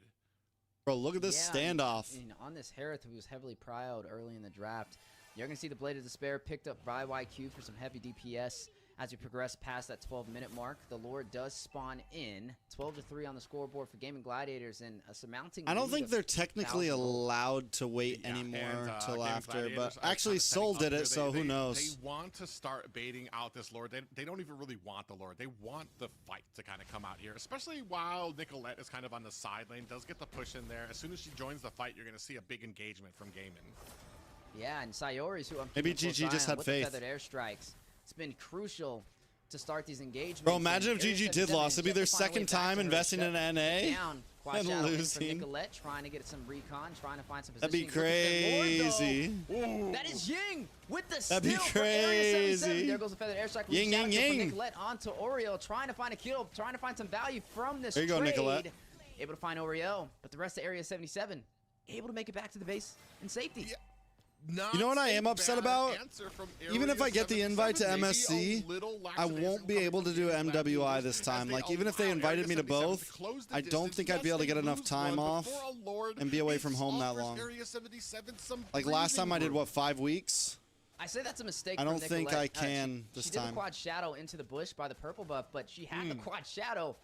I guess maybe no retribution. Maybe that's what it was. So she decided not to go in for. I be hate watching GG. Definitely love to play Slay that Ashley Slay. Just a little curious on wasting that quad shadow. That didn't really lead to any value. Well, I mean, I believe she thought she was going to catch somebody. Like she caught somebody. Oh, I would cast MSC if I was going to cast. Onto Chinatsu, but who is having a rough it would game. be cool. Yeah, very rough game. To go and cast and see all the girls again. This push, like if GG makes it, after seeing them last time and hanging out and stuff, it was fun. Look at the top side. Minions should be able to take down that tier 2. I don't even think this year's MWI will be done with only. I didn't hear that. No, but that would be cool. To work in Area 77's favor, you can feel the confidence. That would actually be cool because I feel like there's a lot of female casters that probably don't get the recognition they deserve, or don't get maybe not recognition they deserve, but don't get the opportunity to cast international events. Into that little bush there from the L bush, and I think she was expecting to catch somebody there. She put the quad. It would be cool to see like just a whole cast of to make a play and then have women, you know. at the Lord. Her team, I think Panda had already started the Lord, and I think that might have been a little bit of a miscommunication. Maybe that conversation should have gone out a little bit sooner. Let them know, hey, I don't have my retribution. We don't want this fight just yet. We don't want to start, or we don't want this Lord fight. We want a fight with them. So let's see. Maybe it was a bait. That he didn't like it. He joked that MSC should be done with only male cast. Yeah, I'm still, like I said, scratching my head on the Lord play, but we'll have to see as this I mean, one spawns in momentarily. I get where he's coming from. There needs to be a little bit more prio. But the Lord take, especially when it gets low, when you have a Hayabusa. I don't think there's anything wrong. I mean, but I get Nicolette's thought process. Nicolette is with super giving the high opportunity highest on the board, and I mean, she's just to some names that maybe don't get the limelight as long much, they're you know, from the pack, and maybe that's their game plan. But me personally, I don't know. Just more of the go for the Lord. It's the easier take. Especially when Ying 1 was the one who took that Lord. There was no retribution needed from Area 77 on that denial. Yeah, and also, though, MSC isn't technically an all-men's tournament. Neither is M-Series. There's no rules that say females can't play. It does go in. MWI is strictly a all-women's event, so there is a difference. Able to get the double, find Shinatsu, Area 77. Running away for dear life. No, Mara won't be host. But connects onto the purple buff. Mara will probably never come back to MLBB. Maybe. If Mara asks to come back, MLBB might be willing. I mean, it's Mara, you know. It's fucking Mara.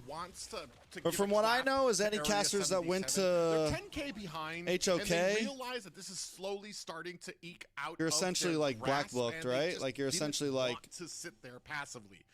Put a conceal play on, try to make something happen, screw it, just go for it. You're probably gonna lose, but is it better to just sit alone in your base, allow them to get the Lord? No. That is a good read on that, and you're seeing some items be picked up to try and equalize this. And I have no idea, Too Young, Too Yang. Picking up the Queen's Wings. Great low HP retaliation, adaptive attack. Mara went to HOK, yeah, Mara went to HOK. It's there to be able to see it kind of work into these 5v5 engagements, but I don't know if it's enough. I mean, Nicolette is on fire. I'm sure she is stampeding in terms of gold. They're up by 13,000 gold as they are now pushing through this inhibitor toward the mid lane with the Lord on their side. We just shadow kill onto IQ, forced to go back to the base, force some regen. Zombie Force drop down in the mid lane, and the turret will fall. Panda to be the one to claim that. Nicolette will find the tier inhibitor on the top side. Panda finding Oreo. What is Private Dancer even about? What do you mean? Get out, airborne knockup on the Chinatsu. Like, what's his name about? Where does his name come from? Kill. Base Crystal, 45%, a big taunt onto IQ. Well done. GG's. One taking down Ashley, but Gaming Gladiators taking down the base and will secure victory against Area 77. And a dominating first game for Gaming Gladiators at that. Yeah, man, a very dominant performance. Look at little Rocky toward that end. But majority of that game was completely controlled by them, and I would say definitely credits to maintaining their composure. I think they learned really quick to focus more on that Lord than to try and go in for those kills. And you see how quickly that game ended after that. Gaming Gladiators, the former champions from MWI 2024, looking to make a statement here. No, so it's actually... I just feel like this Private was in the Army. On what Area 77 was gonna and in the Army, you get nicknames sometimes like Private this, Private that. And he got Private Dancer, which it does sound like a stripper, right? Like that's where all of our mind goes to. Was just an error for her. You shut down the job. That's where my mind went to. I never even put two and two together that it's a Army thing, but it is. So those points to really get a read on what happened with the match, but I feel like Ashley, I think he should just change his name. I've been saying for a while he should just make his name Private. Making sure that nobody should just be Private. Near Sayori, that this ejector play that Chinatsu was gonna try was absolutely shut down from the get-go. Yeah, I would say it's really hard to kind of dial in on an MVP for this one because so many players from Gaming Gladiators perform their role to a T. Sayori was great on the positioning, Private T, quick, decisive feathered airstrikes. Nicolette doing a great job on focusing on these isolated kills with the quad shadows. And then, like you mentioned, Ashley doing a good job on these AOGs to be able to rush in for those setups. So now we got to swing on over to the other side. Area 77, what's going on with them? Area 77, I feel like they got read out. I'm not sure if it's the comfort with this Jawhead pick. I feel like they did a good job of kind of protecting it. Maybe Jawhead wasn't the answer that we were looking for here.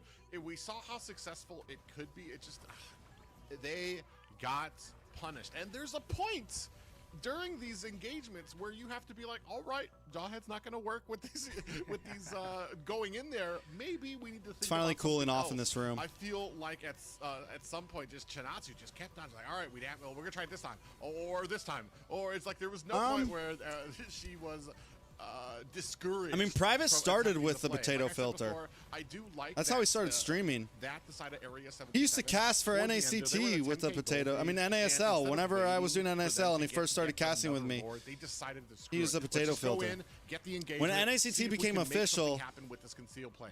he got asked to Unfortunately, drop they the weren't potato able to filter, make and then he something did. happen.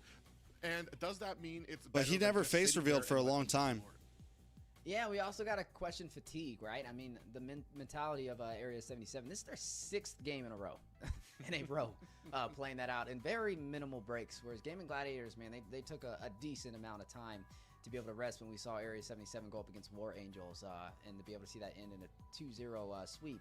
But Why did you nonetheless, shun that G was the about, Ico? He wouldn't 23 cast minutes of EU. I break didn't time, shun G. for them compared to the He's my buddy, bro. possibility of, That's my like boy. 5 to 10 minutes from the side of Area 77. So maybe a little bit of fatigue. Just, I don't know, be a whenever part of it, but NACT, it's if time to like dial in. whenever Time to I was take no things longer in to the charge of next NACT level, and Dave hopefully, came in, in the and they second picked match we can see that, 'cause casters, I don't know about you, Private, but I'd G love to see didn't these go the make the distance, cut, and I guess. I don't won't know. count them out just yet. We got to see them claim a victory in the semifinals, and I'm expecting that they're going to go back to the drawing But he board did and work behind the possibility scenes of, for getting NACT that. for a while. Yeah, and hopefully if it is fatigue, maybe now that's a good, nice little wake up for them. Get a little energy drink in them. Try to bring this back. I know. The 6th game. This going to be the 7th game of the night, spread out over like 3 hours now. Not just that, but all these teams have been up for at least 6 or 7 hours getting prepared for this to make sure that they're all ready, cameras ready, and everything like that. So it's a huge thing. And as we're getting into the 10th. 11 hour at night here in Central as well, so it's a long night for everybody, and this is kind of where those women are made when it comes to the strategies and trying to knock out that fatigue. Here, Gaming Gladiators just so strong, and wondering even what before Area 77 needs to do to put this in their advantage. Oh, it's Post a hard lost one crash because, out stream, Gaming bro. Gladiators came in swinging. That was They were rough. not wasting no time. They put on the gloves and started throwing haymakers every single second against Area 77. And I feel like the massive lead in the beginning was just too much to handle. It's kind of like even they thought that they could handle one. even the bro. I remember seeing clips of that. It was bad, bro. It was real bad. G was down bad for a couple days there, man. My boy was down bad. Erica being that deciding factor on who was the one to kind of turn the tides in Area 77's favor in the semifinals. But it looks like Sayori, maybe they had a little bit of a collective thought to be able to put more pressure in the mid lane. Well, that's unfortunate problem. But even when before he your was plan doesn't work. Not only was Chinatsu dying, but Chinatsu even before was beating Ashley, he was like a team Sayori. manager. So He was now working for that NACT means still. Like he was still getting a check from Erica's having an NACT even for doing stuff rougher behind the time scenes. in the mid lane, because now it's not just about her trying to farm, it's about her trying to farm and And an like, enemy who just keeps if on I was getting ever fed gonna like and fed start a and big fed, project, and, like let's say I pretty wanted to much like became start a an big tournament or something overwhelming like that. factor. Like Here, G would be I one of the feel first people I like contact, the like, Trio on yo, the you want to do Eric some work may with have me? been a little misguided from Like last G's game. reliable. Like I even was with G fully and expecting his, maybe the highs having to his get moments, picked he's up still a there, very but, I reliable mean, guy, you've seen, especially and he's still a with very Joy wholesome. Band in the Like I first know round of you the guys Andrews have was seen one bad the sides of best G, out but there. I in feel person like as a Hayabusa human was being, priority, he's a but they good went with guy. the Harith, and He is, man. he just He has his moments where he acts silly and crazy and maybe says some dumb I shit. think it's great, but I don't think it's the move But right G now. would I think give that anybody the it's shirt off a his little back. bit more impactful. Especially when you have things like the Esmeralda. He really would. It'd be a great answer. But there goes the Kimmy. I was wondering. Does He would this give loss now anybody the expect shirt off Kimmy his to kinda back, man. Steal that away from Erica if it did. So it was a good read to just take that out entirely. The Hayabusa is still up for the table. Same with the Kalia. Both of them some great options for the first pick. Or you can just go back to the books with Nicolette running on this Joy. Yeah, I'm assuming they might go with the Joy priority pick, or I don't even think they're afraid of what can be out there, especially with both assassins. They can only get one. So if they get one, we can prio something else here. If they get the Joy, if they get the Hayabusa, it doesn't matter. Hayabusa up front. One or the other. Maybe Gato. The Joy or the Hayabusa. You could take the Gato, honestly. And, hopefully try to get an encounter. We do see that Jawhead is still out there as well, and the prio goes to the Hayabusa. Yeah, looks like Nicolette. I don't have the power to pull him back to NA right casting. She's just doing her Not my, thing, like I can't, like you know, jungle, I'm so not the I'm not the guy who Hayabusa, hires but again, casters. You know, it kind of raises some alarms because it could be a little. It's not even like there's a bunch of there's NA so many casting right counters now. on You the know, table. there's First pick a Hayabusa, you have a Hilda. I would straight up go for that and just give the denial into that jungle up against. Go Gatot Hilda, honestly. A lot of pressure. You could even go. Really, I guess the Mathilda's gone. I mean, you could go old school and go the Fredrin and the Hylos. And invade into the Hayabusa's jungle. Gatot Suyo right here, honestly. I know you're a little wary on the Fredrin, but it does. Gotta take the its Gatot uses from sometimes. Ashley, man. It does. I just feel like there needs to be a healer or a support in question that will be. Not the Joy though, bro. I think the Suyo's better against the Hayabusa. They take the Gatot at least, so. We have the Florin out there as well that can kind of help out with some of the. They definitely shouldn't have Joy first pick. Something there because you lose something here. You don't need to pick jungle up front, honestly. You just Gatot anything. So many people understand Gatot mage do against the Fredrin. Wait until the Lord or the Turtle is low enough. Go for Gatot Farza here, you know. Into a coma. Gatot Valentina. And I feel like that is where that used to shine, where Fredrin used to shine, where he can sit in the turtle pit and assassins have to jump in. Gatot Kalea. Assassin players have just gotten too good. Dang it. They understand. They get the vision from their team. They can get in there so Jawhead, quickly, Kalea. Right back out. And you're like, bro, I was working on that. Oh, but we do see the first Tigreal of this night. But wait, Valentina's still up. So, I mean, you can get the implosion yourself if you're quick enough. And you get a feathered airstrike. And you get an Ouija shadow kill. This is the best. Selena. Okay, but they're going to go ahead and go for the Selena instead. I don't know, man. I like the Selena. Air 77 is this was screaming kind of whiffing Valentina, in draft, I feel like. To be able to pick up against GG. But I guess if you're the Valentina and you use the implosion play, then you kind of put yourself in the middle of the team. They're all going to turn around and burst you down as a backliner. So maybe that's why they didn't do it. I am kind of worried about this Selena. Like, say Feathered Airstrike comes out, you throw an Abyssal Arrow, and you land it on the Farza. Does that bait you into trying to go in to finish the job where you're going to have a waiting Tigreal that's going to go in and try to get that implosion on you? Or are we going to be suffice? I landed the Abyssal Arrow. I shut down the Feathered Airstrike. I'm good. My job is done. Because I feel like if you try to jump in as a Selena, you're going to get accosted by this Tigreal. It's funny to see the Tig. We haven't seen it too often, but it's definitely a great pickup. I remember when we would see the Akais get paired up against the Tig, right, to kind of cancel out these implosions and these setups. I mean, technically the Akai could walk here. I really don't expect that, but it could. But yeah, the Selena being an answer, I'm scratching my head a little bit. I mean, you are right. When you hit the Abyssal Arrow, typically, I mean, it's been used as a stun for the utility to stop somebody from engaging in these neutral objectives. But now Erica's going to be very limited on being able to follow through with those Abyssal Arrows for a kill. One thing, as I like Midnight a lot, but I do think if you want a little bit more CC, he has made some on your side poor choices here and there in draft, man. And whether we blame the players or blame him, I don't know. Whether it's limitations on what can be played, I don't know.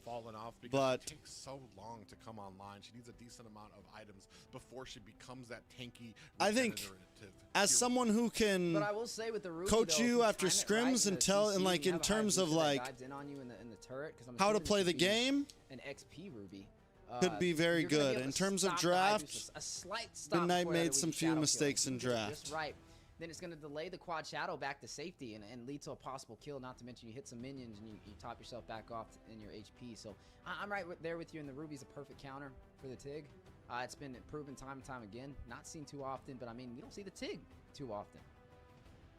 Yeah, and it's another CC that can kind of come out there as well. This is going to be a very interesting play out here. We do see that the Phoveus being taken out, so I'm very eager to see where we go into this XP lane, since a lot of those picks have kind of been taken off the board. Badang is still out there. He's kind of slipped through the cracks here, so I'm expecting that to be picked up by one of these teams. Badang is an interesting one, right? I was going to ask you how you kind of felt about the Badang. There used to be a time when I just really wasn't for it, man, but then I was proven wrong so many times during NACT, and here we are in MWI. You're going to see the Granger going to go in for that ADC instead. We have yet to see the marksman for Gaming Gladiators. A couple marksmen taken off the board, though. The Harith, the Moskov on top of that. I don't know, maybe we see the Irithel still a viable option to be able to go in there. Yeah, I mean, that's pretty much, I would say, probably the one that we're going to see here. Up against the Granger. Ooh, and here comes the Esmeralda pick up here. I'm going to guess to try to counteract the shielding that you get from the Joy, especially when you're dashing through back and forth. Potentially. We've seen how well it does against the Harith, how well it does against the Matilda. None of those picks are out just yet. I'm kind of wondering where we're looking for that final XP pickup here for the side of Area 77. It's going to have to match mobility, though. So is this a chance where you go in for maybe a Hilda to be able to stop this Hylos? But you have to watch out for the Tig now, which becomes a major problem. Maybe that Ruby that you're talking about could be a possibility. To be able to sneak in here. Definitely not a Phoveus. I would say a Phoveus would have probably a very hard time up against that composition. Something that's mobile to CC could be something. Oh no, CC's gone. So yeah, they're very limited for this XP lane matchup. I would say maybe the Badang, like you've been harping in on, but they're gonna go in instead for the Kalia. Yeah, I was gonna say I'm a little wondering why. Oh, and yeah, the Kalia's gonna be the XP lane here, so that's gonna be an interesting pickup to go against the Esmeralda. I was gonna say the Ruby. Unfortunately, the Ruby does. It's a best of 5. Yes, it is a best of 5. Esmeralda. There's no way to really stop her from getting her stacks and that shield up, so she'll be fighting a losing battle in lane. But they'd really be hoping that it makes up for it during these team fights. Yeah, and I mean, right now, Gaming Gladiators in a great position, 1-0 in this best of 5, and I would say this is possibly one of the most important matches for them. If they take game 2, it's very hard to come back from that deficit because they have a lot of insurance. But for the side of Area 77, it's a chance to even out this playing field. Now, looking at what they have so far in the draft, the Kalia caught me off guard. I'm surprised that it took this long for the Kalia to walk. It was the last pick in the draft. You typically see that more closer toward that first half, and they see it go up against the Esmeralda. It has the mobility. It has a lot of the crowd control as well. So we'll see how this plays out. Yeah, ladies and gentlemen, this will be the BGK, the #1 game Indian team of the grand finals. They are now, mother lovers. 5. Area 77. That was a great comment. You win, sir. The upset over you win the comment of the night competition. Picked up from Oriel on this Kalia in the XP lane to go up against this Esmeralda with the Impure Rage. Does rock that flicker for a little bit more mobility and some possibly BTK, the best Indian team now. And already Ashley just trying to be a nuisance, getting that vision, feeding that information to the rest of her team, and they're already going ahead and trying to zone out this Litho Wanderer. Yeah, gonna try and go in for some stoppage. We know Gaming Gladiator were very dominant in game number 1. They were focusing on these turtles and putting a lot of pressure, and Shinatsu was the one paying that price with a lot of early deaths and mistakes that Gaming Gladiator was able to feed on. Yeah, and that's one thing I'm kind of watching out for. Chinatsu just needs to be a little safer. Give her team a fighting chance here when it comes. Ashley with the push.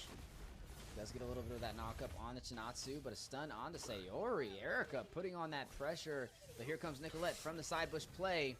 Put on some damage. Quad Shadow in. Finds the kill onto Erica. Nicolette. And back to the mid lane she goes.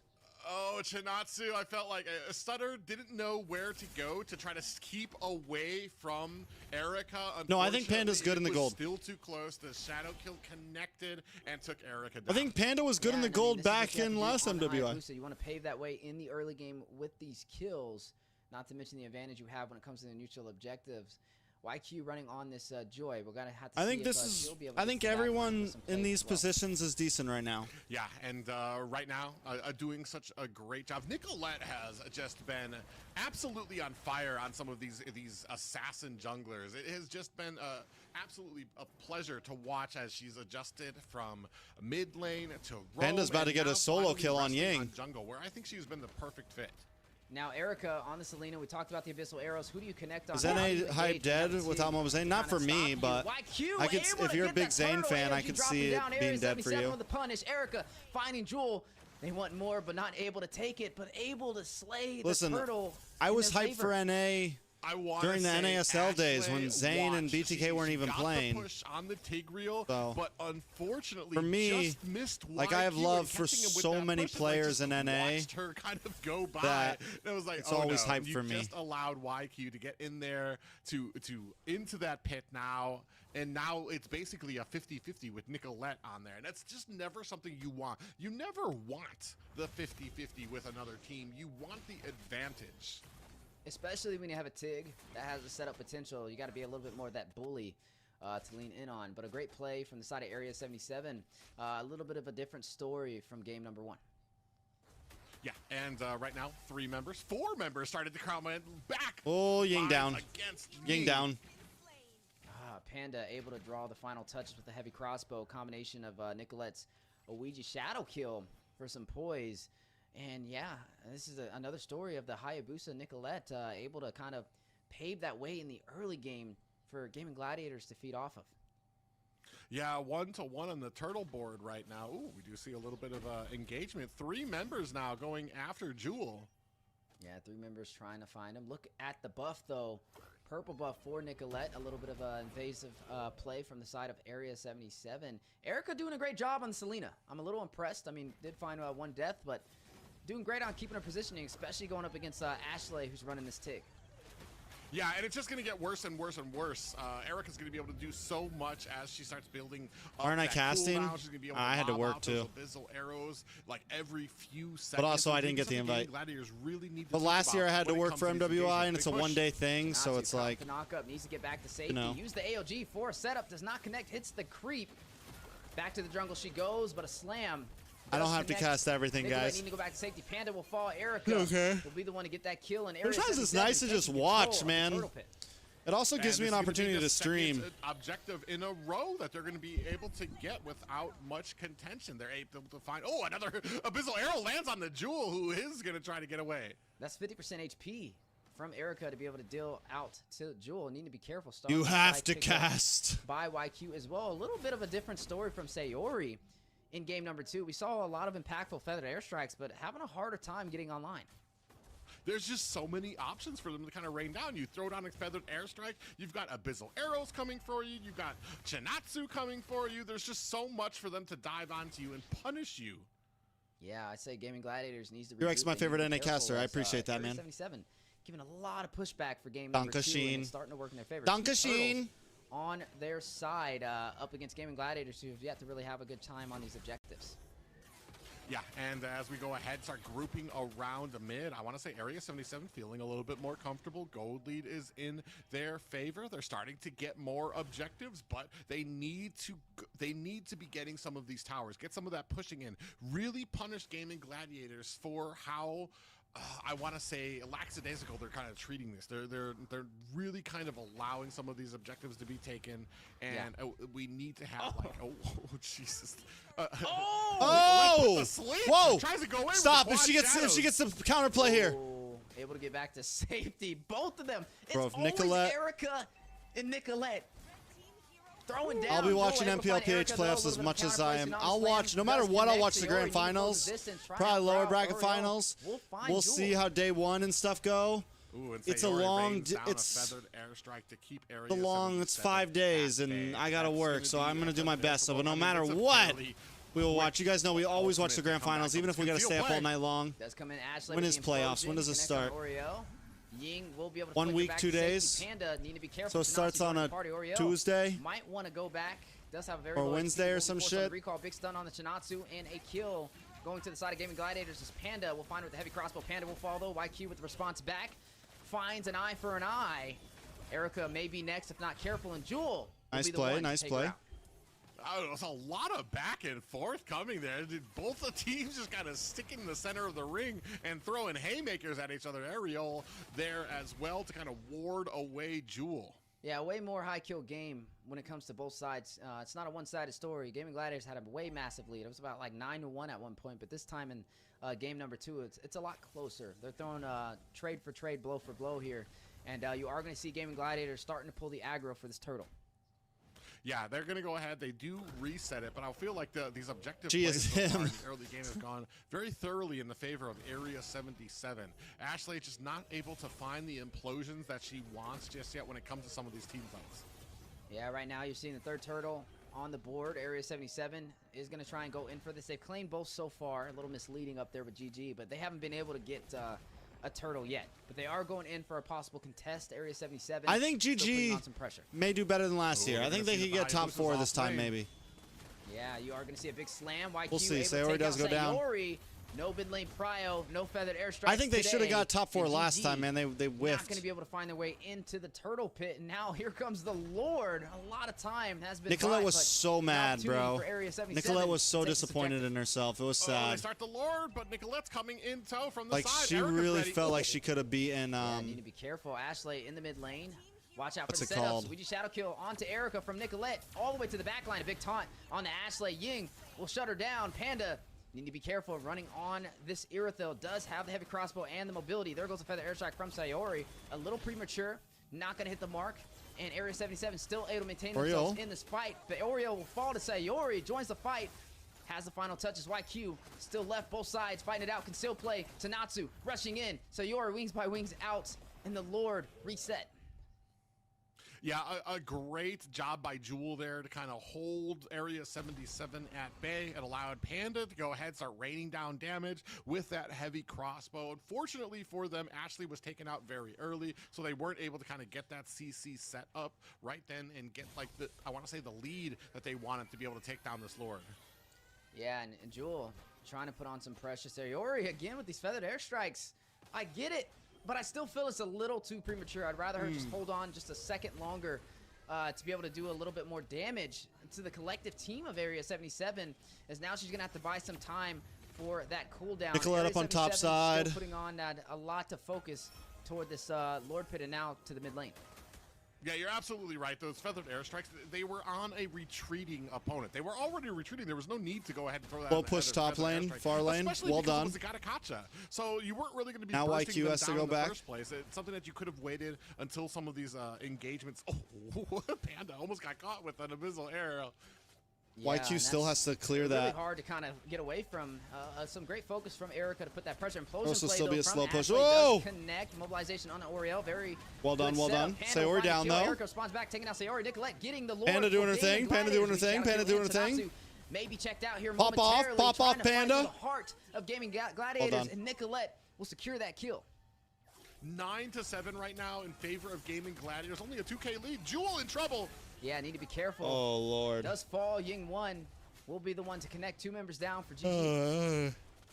I feel no. like the later this goes, Area 77 is going to kind of be finding more and more use. You talking about Erica on this Selena. As we start moving into the late game, those abyssal arrows are going to be even worse and worse. I feel like some of them, though, especially during the fights or even pre-fights, they're just not finding the Prolific gun for Panda. that they need to be able to kind of catch some of these squishier targets. Yeah, and right now with the Lord marching on the top side, GG has an opportunity to push into these tier 2 turrets standing from Area 77.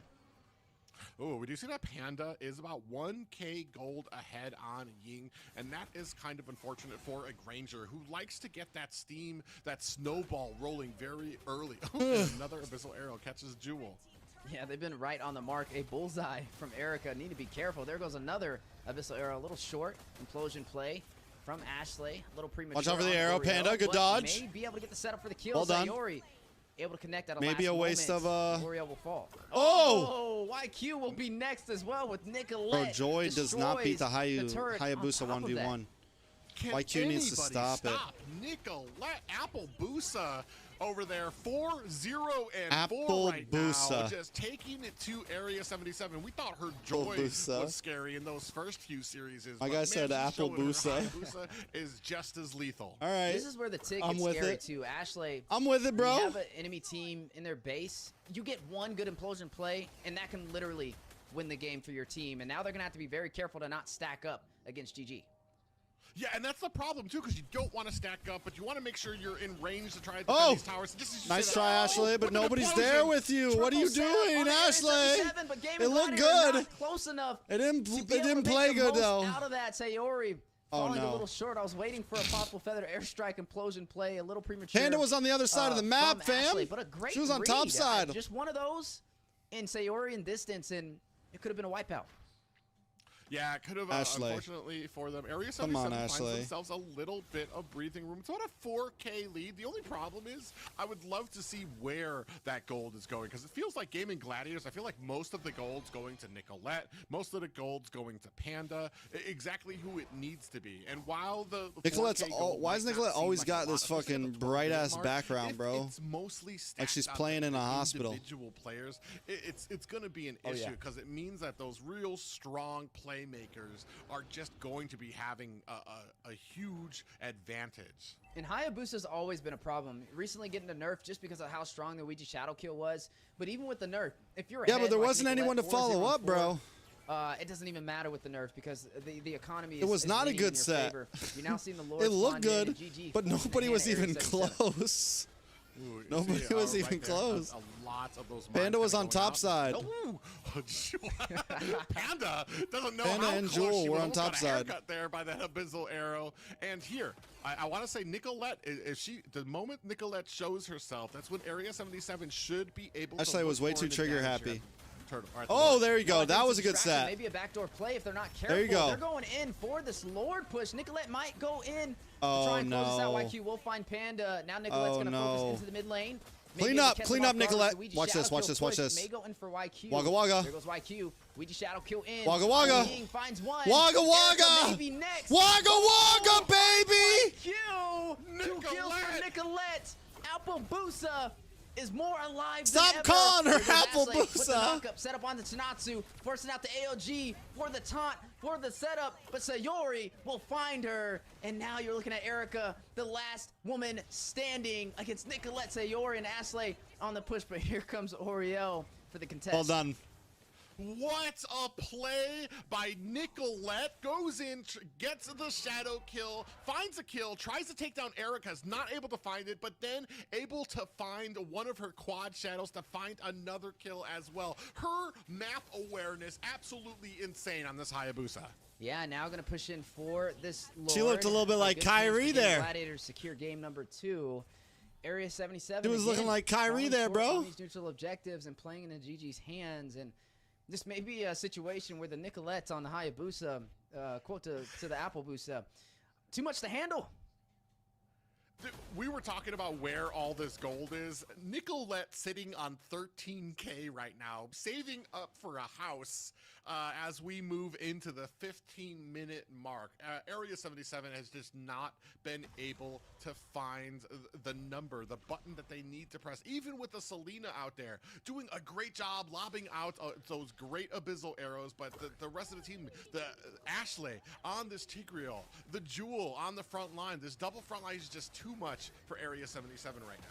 Yeah, too much to handle, and now Gaming Gladiators looking to close M4 out game Kyrie, number 2 bro. against Area 77. No That's what that reminded me of. Remember that play? You guys remember that play? Sayori raining down from afar, but hit with the AOG, forced to disengage. Panda will go ahead and find Ying. That's it, Nicolette GG's. does secure that kill on 2-0. You're going to see the base crystal very low. 2-0. And Gaming Gladiators clearing game number 2 against Area 77. 2-0, baby. Nicolette's shoulders, I know, have to be weary. That was not that her team was doing nothing, but man, the way she played that Hayabusa, I thought the last game was 7. You can see here 7-0 and 5. What a game. Pure domination again, and it's 2 games on this Hayabusa. I don't know when it stops. You definitely have to ban this out. I mean, we thought the joy was the issue, but it's not the joy. It's not the Hayabusa. It's Nicolette. how do you ban a player, a whole player, out of this? Even then, she even was successful in using the Fredrin, which I'm not the biggest fan of in the current meta, but she made it successful in the last series as well. We take a look at these stats. A very good performance there by Gaming Gladiators. Yeah, she's definitely going for the title of the best NA female jungler. She's definitely trying to shoot for that title. Over the title for I mean, best she's NA doing jungler. a great job performing. Hayabusa 7-0 and 5. But the rest of the team, let's talk about that, right? Ashley, she had some great looks in the beginning on the implosion plays, a little questionable, but as the game got later and later, it started being more effective. So Yori, a lot of premature plays on the feathered airstrike, but I feel like it ended up hitting the mark as things kind of evened out toward that later half. Area 77 again, Private. They're faced at match point now. It's 2-0. Yeah, I feel like Sayori kind of got into the Why they edit the logo like that? What logo? And feeling, all right, well, I guess I might as well just use my feathered airstrike when it's up. There were some opportunities, even though they were ahead, even though they had the advantage, yes. I feel like some of those feathered airstrikes were kind of like, are you clearing minions? What are you doing here with the feathered airstrike? We haven't even started the fight just yet. Here is a great gameplay by them. We'll go into some of the replays. Yeah, some flawless execution yet again from the side of Gaming Gladiators, looking to maintain and hold that crown from MWI 2024, stepping on to 2025 under GG now instead of Cloud9. But yet another great performance. It's interesting because we see Nicolette in previous North American tournaments, right? Played as a mid laner, stepped in as a jungle here and there, but now as a jungle main for the side of GG, and she's starting to perform really well. A lot of people are watching right now and just seeing just how much of a showcasing she's dominating today. And now the question is raised, when it comes to the draft, what do you focus on? Do you go for the Joy and deny that? Do you go for the Hayabusa? Because something has to give here. Well, yeah, you made a comment before about Nicolette probably being one of the best junglers for females in North America, but I kind of feel like she's kind of getting up there to the point of best jungler North America, period. She's definitely in top contention. When she was a mage, I think the argument was always made, that I always made, was that she was one of the top mages in North America, period. Not boy, not girl side, period. Here, the jungle, it's just so impressive, and that's the problem right now for Area 77 is there is no way to shut her down. We need to find a way to shut down the team. We need to take away the team advantage, make it so that she's not as comfortable. Maybe we need to get more aggressive in the jungle. Give her the Hayabusa. Give her the Joy picks. Maybe then we're picking up the Hilda, then we're picking up the Hylos. We're picking up stuff that's more aggressive, that can challenge her right from the get-go. Don't let her get that farm that she needs, because once she does, once she takes off, she is a wrecking ball. Yeah, and this was a first pick Prio Haya. Like, this wasn't like a surprise. It was a first pick. It was a bold statement. Like, we saw it coming from a mile away, and they had every opportunity to put that pressure on. Pick a Hilda, pick a Hylos, whatever, mind you. It was there, and it just didn't happen. What are we waiting on right now, boys? Board for Area 77 again. Now, they do have first pick. I expect a lot of Nicolette Prio for this one. But then again, let's talk about the heavy hitters on the side of Area 77. Erica, she was such a threat with the Kimmy, a threat with the Valentina, but we haven't really got to see her show up. I mean, we got to see the Selena, a good Abyssal Arrow placements, I guess, but it's hard for her to put a team on her back with a Selena pickup. Yeah, and we talked about it. There was a great allowance. It wasn't a Alina pickup and the logo placement. Was like, oh, what? No, it was, we're going to pick this up. We're going to allow that. Oh, you mean like, why do they put it on them? I don't know, man. Tools at our disposal to punish her if she goes in. She was landing a decent amount of arrows. She did a great job in the last game. This whole Ashley still got the Vendetta logo on her. It does feel like I think they should just not put the logo, like they're making it seem like it's supposed to be on their shirt or something, but it just ends up looking bad. Especially from the last game, from even the first series that they played against Gaming Gladiators, I'm seeing a little bit more mistakes kind of come out there. What we've been talking about, and it just there is the ability for them to come back. We just need to kind of get on our P's and Q's here. First draft is out. We do have that Lu Yi out, and we're gonna see where the answer is from the side of Area 77. And that's the thing, is it could be fatigue. I mean, you're talking about this is game number 8 straight for them. And that's not all the games they played today. That's just the games they played in a row, right? If you go back, there's even more. So, yeah, it could definitely be a little hard to continue that rolling on that momentum, especially when you're behind 2-0. But I feel like the last game was looking good for them, right? I mean, I wouldn't say it was a steamroll. I would just say it was a lot more going for the side of GG and things that they have to respond to properly when it comes to the draft. You are seeing this Harith banned out for the side of Area 77. There goes the Liu Yi prio. This is something that anybody watch Thunderbolts yet? I still haven't watched it. And is it good? I mean, it looks good. It looks. I'm not a super Marvel critic. GG is going to allow that to happen. GG no ban? Is that a mess up? Yeah. Definitely curious to see where this first ban actually went to. But what's funny is Sayori looks like it looks like there's a filter like making her face like that. And I don't mean this in a rude way because Sayori's like a cute girl or whatever. But then you see her like on camera, you're like, oh my god, she actually looks like that. A little bit more safer. We saw in that first game, just yeah.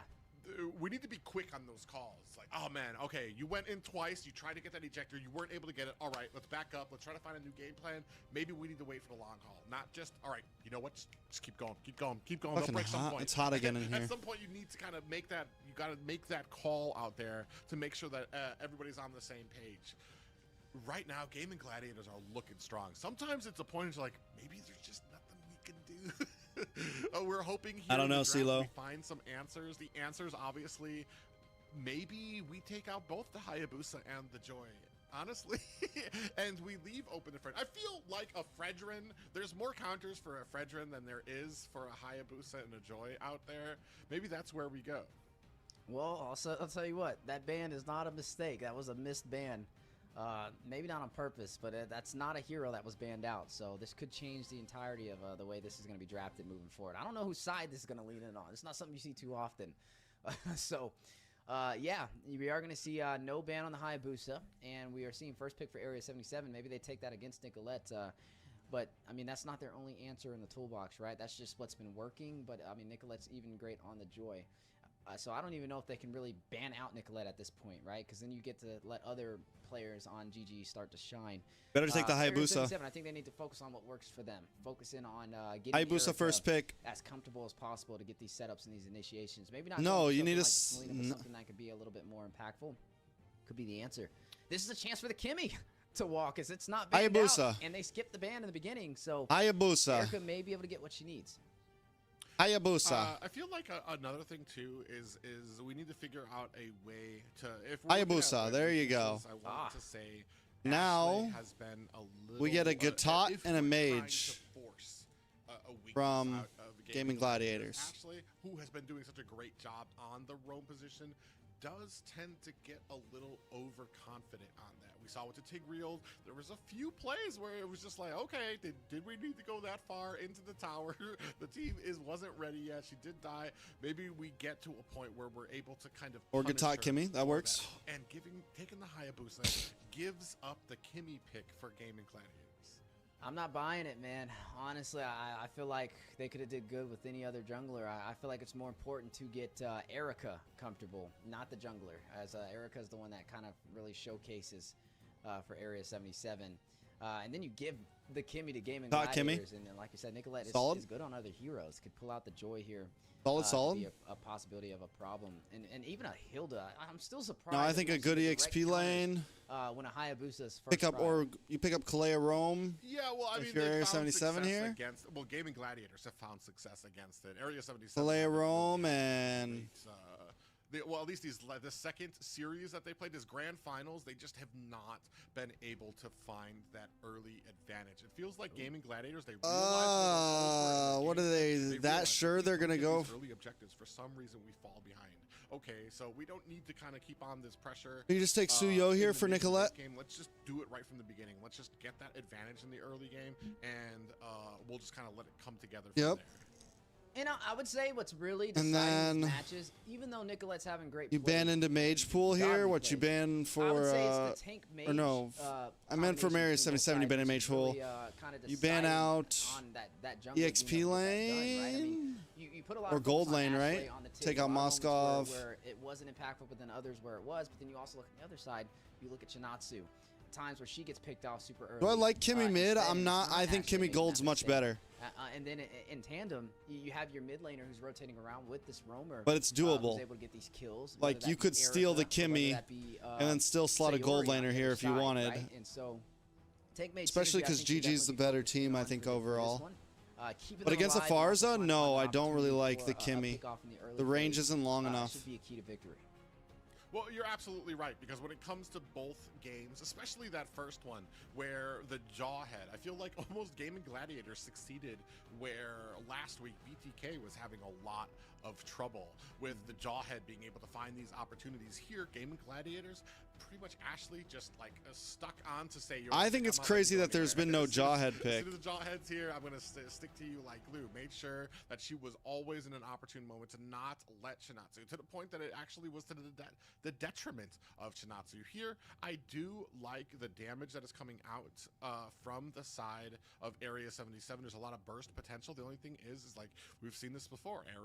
The Feathered Airstrike comes down, the Avatar of the Guardian comes out, and it's going to be, you got one, maybe two shots that you're going to be able to get, which means that if you don't want that to be how the timeline goes, then you need another initiator. You need It's 2-0. that will bait out that.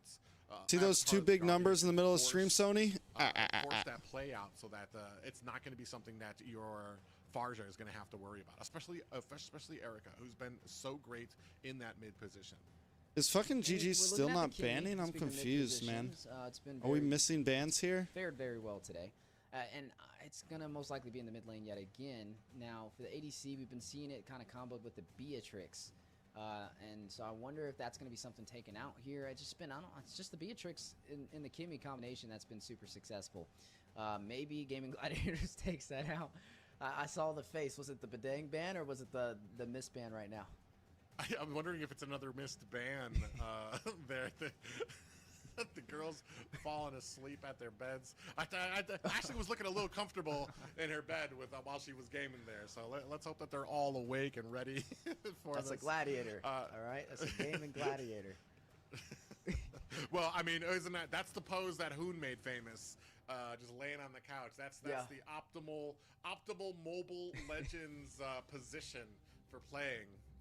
No, maybe that's the secret, man. You know, a lot of these players are too tense. You just got to relax a little bit, and things will just play out the way they need to. I know they use the number. Now, yeah, It's we're true. seeing, I guess maybe I'm used to another them ban, just having like dots or something else, but they actually just did 0/2. Ban. It's not a misban. I was about to say, is this a new strat that's going on, or are they just falling asleep from the fatigue from the long matches? You don't want to today? ban? Well, we're just not going to ban either. So. Deal with it. So Hilda very pick, interesting solid. to see Hilda what we get go taught. with here, and there's the Hilda pickup.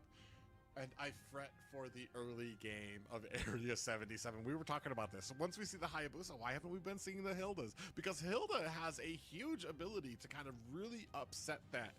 I do like the Belleric there, but the only problem is the amount of pressure that Gaming They go like Gladiators 1-1 on mid for lane Area 77. forces the hand of Chinatsu that she has to go to the mid lane. She has to help out there, has to get that rotation in there. Otherwise, they're just going to kind of just engulf Erica in that mid lane, especially in the early game. Not to mention YQ on the Hayabusa on the purple buff. I'm expecting some early rotations from the side of Gaming Gladiators comboed with Ashley, depending on which way YQ decides to rotate first, either orange or purple, to kind of contest that. But anyway, I am expecting this Hilda. It's like the first time, surprisingly, that we get to see it actually combo against it. But with the Wrath of the Dryad, with this Belleric, it may be a good contest. There's some mobility to work in their favor, though. Oriel is going to pick up this CC. It's going to kind of keep up the pace with the rotations from the Hilda. Yeah, interesting thing here. Hilda does have issues when the biggest thing that stops Hilda is CC. If you can slow her down, if you can kind of get the stuns on her, stop her from being able to maneuver around, is the Belleric going to be enough. I don't think Belly Boy was a good pick, but hey. Punish her for going in early. I think GG's, I think. I mean, about to find out unless GG makes a huge mistake, it's good in the games. grand Well finals, played. 2-0 up against Area 77 in this best of 5 and a chance for match point. Area 77 yet to find an answer for what Private may claim the Apple Boosa in effect. Yeah, we're Want a 1v1 for $100 bucks? Find out here, guys. This is Lol. possibly I'm an EXP laner. point for Gaming Gladiators who have come I was an back in EXP the grand laner. finals Last with season I was a playing a lot of vengeance. Granger. Does Area 77 It was just a have really fun what gold it laner to takes play. to use this to their advantage? Are they going to be able to use this composition to get Oh, one 10 bucks. over I read and 100, extend sorry. us into a game 4?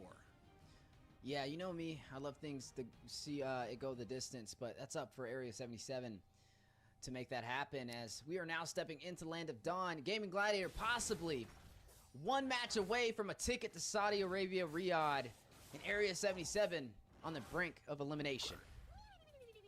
Yeah, and already we're starting to see the great job by Chinatsu trying to protect that jungle there. Erica takes some damage. Man, the Sayori on this Kimmy is going to be a nuisance. Look, already dropping Chinatsu down to about a quarter health. Yeah, now he's going to be able to shoot through Erica. Need to be careful. This is where the Kimmy really starts to shine. And Ashley doing a great job on kind of hugging tight on her, trying to go in for a possible taunt. Yeah, I do like this plan with Chinatsu on the Beleric. It allows some of those auto attacks to actually be paid back to Sayori. And it stopped Sayori there. Like, Sayori, you could see there, was already trying to, like, choke them out from some of that, those minions at the mid lane. Yeah, and All right, running what's on the this plan Beleric, here? Not a traditional pickup that you see too often, but doesn't mean it's not effective. Sometimes it's these pocket picks that can make the difference. I would like to call this an X factor. A little risky for me to see this when you're on the brink of elimination in a grand finals. But hey, I mean, this is like you said, this is why they're out there and we're not. We're out here on the caster's desk. So I'm looking forward to seeing just how this Beleric plays out. Yeah, and especially against the Kimmy, I think if you get the blade armor early, it might do well to kind of shut down at least what the Kimmy can offer in the early game, especially since you're going to be part of a lot of those fights, a lot of that grouping. Beleric does well against a lot of those auto attack heroes here. And we have the tools that we need. We were talking about this before. Oh, Going in for a possibility. Nicolette Chem's in though, splits them up. Very low retribution from Nicolette. Oh, in the that's it. final touch with the GG's. Soul Sever. That will be first Soul blood Sever. for Gaming Gladiators. Soul Sever to Ooh, and Quella. a rough start. The Area big 77, Shella. just like that, Jules, I right bring there hella on to these Oreo. streets with my death Quella. Yeah, and a little bit of A big push fella. toward this turtle. Ashley being spotted out. Chinatsu on the chase. Oreo combination. I don't think Ashley's going to be able to get away from this one. And Oreo will even up the kills 1-1. Ooh, but on the back line, you can see Jewel. Ooh, they're trying to hold up that. Are able. Great, I want to say, grouping there from Area 77. Great calmness, too. Held the buff there. Waited for YQ to get into distance. Oh, 1v1 Panda, Panda. Boss. Right now, Nicolette doing some damage. Panda almost got the YQ kill down there. Quad Shadow will force Nicolette back. Sayori putting on some pressure with this Kimmy. Yeah, and I was going to say, too, when it comes to this composition, I do like it. Area 77 has all the tools that they need. The Beleric, I mean, he's going to be able to kind of get everybody centered. If you can get those taunts off, you've got Erica, who's going to be able to drop the Feathered Airstrike, especially on a composition that consists of double marksman. Yeah, and right now, you are looking at the turtle about 40% HP. Ouija Shadow Kill. Give me a quick 3-0. Time to go night-night. I got to be up at 9 a.m. for a work meeting. No retribution. Erica goes Ashley down. finding Erica, gets a double kill. Oreo is going to find Sayori. 1 for 2, actually. On these trade-offs, Turtle still standing tall. Jewel and Ashley on the 2v2. Now Oreo is going to make the numbers work in Area 77's favor. Jewel need to be careful. A lot of damage on her side. This is exactly what we were Surprised talking Jewel about went before. sprint. Feathered Airstrike comes out, then comes the Why'd Jewel go avatar sprint? of the Guardian. Ashley doing very well, being very Jewel, what are you patient. They doing, latch fan? on. Oh, no. Jewel I able know to what you're take down doing. YQ. Hey, that's Worth 100% value? Worth it. Taking down the retry play, buying some time for Nicolette to get to this turtle. That's where champions are made. These deciding plays, and the retry will go over to Gaming Gladiator. Cassidy, how's it going? Erica even goes ahead, throws down the Feathered Airstrike. Welcome, welcome, welcome. Chinatsu and Chol getting slowed down. Sayori just being a complete menace on this Kimmy. Yeah, but taking some hits herself. Ashley trying to kite the damage from Chinatsu. Erica rocking on this Farza, having a little bit of a rough time. 1-2-1. Yeah, I feel like once we kind of get the handle, there is a huge opportunity for Area 77. I feel like this game can be a lot closer than the last two. The Gaming Gladiator girls We just need and to Area find 77, the but it's all timing. girls We need playing. To find a way.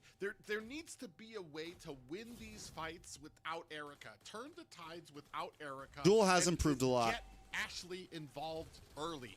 And then we can come out with the feather. That's what I'm saying. I feel like their weak points from last year rotation from IQ are better now, right? For Panda on this Bruno, I don't think she realizes she's there, but now has been spotted out. The rotation to the bot side, feather airstrike dropping everything they able have. to get away. But Panda Still able to get out survives. alive. Well done. Yeah, and just like that, they able to punish, and thankfully Area 77 saw it coming. Erica's going to have to use that flicker to get out of harm's way. So great job there by Area 77. They didn't get the kill, but they didn't lose anything for it either. Not going to lose a member. 4-3 on the scoreboard. Area 77 leading. I mean, in terms Ashley's of kills. better than Exia Right at now, a lot of pressure in Rome. the mid lane. Both sides stacked on opposing bushes. YQ will start the fight. Quad Shadow in with the Ouija Shadow kill. Ashley in the mid lane taking some hits from the feathered airstrike. Not going to be able to deal the damage Erica was looking for. Sayori on this Kimmy, still putting on some pressure. Yeah, trying to. Nicolette actually might be in trouble. Yeah, she dove really far there and punished by Oriole. Erica, need to be careful. Jewel on the chase, trying to find a kill to respond. Back, able to get it in the blink of an eye. But Oriole with the double kill. Ying, though. Ying goes back to safety with barely any HP. Great Duel composure might be by going Erica, too much. being followed by Hilda, able to have the game sense to just turn around, throw the stun on, and almost makes it out without a scratch. I honestly, the more and more I'm seeing this Beleric, the more and more I'm enjoying the pick. Just because Kimmy has a little bit of a nerf. She can't get, I want to say, health regen items the way other players do. I think there's a nerf on all those types of items that you get. So if you get blade armor, you're going to be a big menace for Kimmy on this, and Chinatsu has been doing a great job in the front line. 0-0 and 6 right now. That's where you want to be as a roam. Yeah, definitely where you want to be. Chinatsu, who we said had a little bit of a rougher start, even jumping into this game, we said it's really going to boil down to the tank and the mage making the difference. The junglers they're pretty solid, right? It's just really the mage and the tank who have to create that advantage for the opposing sides, and this is the first time we get to see the Hilda showcased up against the Hayabusa. I feel like it's been okay. It's been effective. Yeah, 6-4 right now. Area 77, 2 kills ahead, just narrowly with the gold lead, and a much better, much smoother game than we've seen from them from the first two. Look at the placement from Erica, from Chinatsu. Panda and Ashley sniff something's not right here. Ying going in to start this turret push. A big taunt, though, connects on to Chinatsu. Erica dealing some damage. Chinatsu need to be careful. Procs the Vengeance, goes back for Jewel. AOG gonna not hit the mark. Ashley barely missing by an inch. Jewel rushing in, trying to get a slam mobilization on the Chinatsu. They're gonna go all in for that kill there. Chinatsu blocked off by the wall. Sayori will shut her down. Is Sayori going to Riyadh this year? I have no clue. Just like that, Ashley might be out of the way. Ashley will fall. You're gonna see another kill going into the hands of YQ. Area 77 up against GG right now. Great performance. 7-5 on the scoreboard. Area 77 not looking to go home anytime soon. 2 towers unanswered there by Area 77. Panda goes down. And Jewel may be next if she's not careful. The push for the tier 1 turret in the mid lane on the way, and a good rotation from Nicolette to try and contest, but Oreo putting on some pressure to allow this turret to be pushed through. Right now, 9-5. Gaming Gladiators finding themselves on a bit of the back foot. Momentum not favoring them. Great. I feel like maybe this composition was a little greedy for the side of Gaming Gladiators. They allowed a lot of answers on the side of Area 77, whether it's giving up the Hayabusa, Chinatsu on the Beleric right now, Erica doing a great job against this double marksman composition as well. YQ, though, is doing a decent job in the pit. That's the second big take they've been able to do. But GG always gets the big response. Area 77 seems to continuously overextend for those lords. We'll find Chinatsu 2 members down for Area 77, but they claim the lord. They commit so much to them every time. I was a little worried about the focus that Gaming Gladiator did pay to Chinatsu on the Belleric. I felt like they wasted a lot of abilities while Area 77 was getting away. But they get the Belleric, they get the mid tower. It's almost like they got the Lord here with the way that they're pressing their advantage. Yeah, pressing the advantage, even with the Lord going to Area 77. It's a great trade from GG to be able to take these turrets and also claim 2 kills along the process. They opened up the tier 1 in the mid lane to kind of equalize the overall footing on the map. 3-2 so far on the board. There's still that tier 1 standing on the top side for Area 77 to give them gold's still in Area 77's favor. Oh, I mean, right now, it's still very much winnable from Area 77, I feel like. Not out of it just yet. I feel like the Hayabusa is a great comfort pick for YQ right now, doing really well. 2-1 and 5. 5-0 and 1 on Aerial, though. Yeah, they are going to go ahead and push into that tier 2 on the bot and side. they're going to get the pop on that bottom tower. Stop the bleeding as quickly as possible. The Area 77 providing that pressure. Yeah, and they're going to go ahead and back off. Not much game. Well, I mean, they were able to get the tier 2 tower on the bottom side with that Lord. Gaming Gladiators on their back foot there, but still within 1K gold right now. Yeah, and that's okay, right? I mean, GG, they didn't win that overall trade, but they're not too far to be able to catch back up. Jewel, give it to Ouija Shadow Kill, Feathered Airstrike, and Erica will go ahead and find her. A big taunt from Chinatsu, and Ashley will follow. Gaming Gladiators put in an awkward situation in that mid lane. Sayori and Panda left to defend against the 4-man, 5-woman rotation. Their tier 2 may fall here momentarily if they're not careful. Look at Nicolette. Look at the positioning now, cutting out the back of the lane. You're like, all right, we're going to stop this push for a little bit. I'm going to go ahead. Ooh, is he going to be able to get away? YQ might be able to find it with the quad shadows. Does not. Yeah, not able to find it with that quad shadow. GG on the back foot. This was game point for them, and it's slowly slipping out of their hands. Area 77 seeming very comfortable, even though they're at such a massive deficit within the series, but a great advantage for game number 3 up against Gaming Gladiators. Malefic Gun picked up from Panda to extend that range on this Bruno. Yeah, still anybody's game here. Yeah, I remember them saying that private. I mean, that CC would have trouble against the Hilda, but honestly, CC does well against the Hilda. Smaller escape space here. It can kite so well against her. There are mistakes that Gaming Gladiators can make here than Area 77 who have given themselves quite the cushion here at the 11-minute mark. Now these two fighting it out in the Lord pick. Big AOG from Ashley. Not going to hit the mark. Nicolette finding Erica. 1 kill for Area 77, maybe 2, as Panda, there's that Malefic Gun extending that range, takes down Chinatsu, and now the focus shifted into the Lord Pit. And just like that, just as I say, there were fewer mistakes. A mistake there. Well, also, I don't think it's completely a skill match. Yeah, a little bit of skill matchup, but also Area 77. Like, I don't think I think there could have been better picks in that Belleric. A big push for GG to be able to turn this around, and Area 77 needing to be careful, like you said. But there's also, there's a skill gap plus a bit of a draft gap and slight mistakes, some mispositioning, etc. Is all that it takes to turn this around.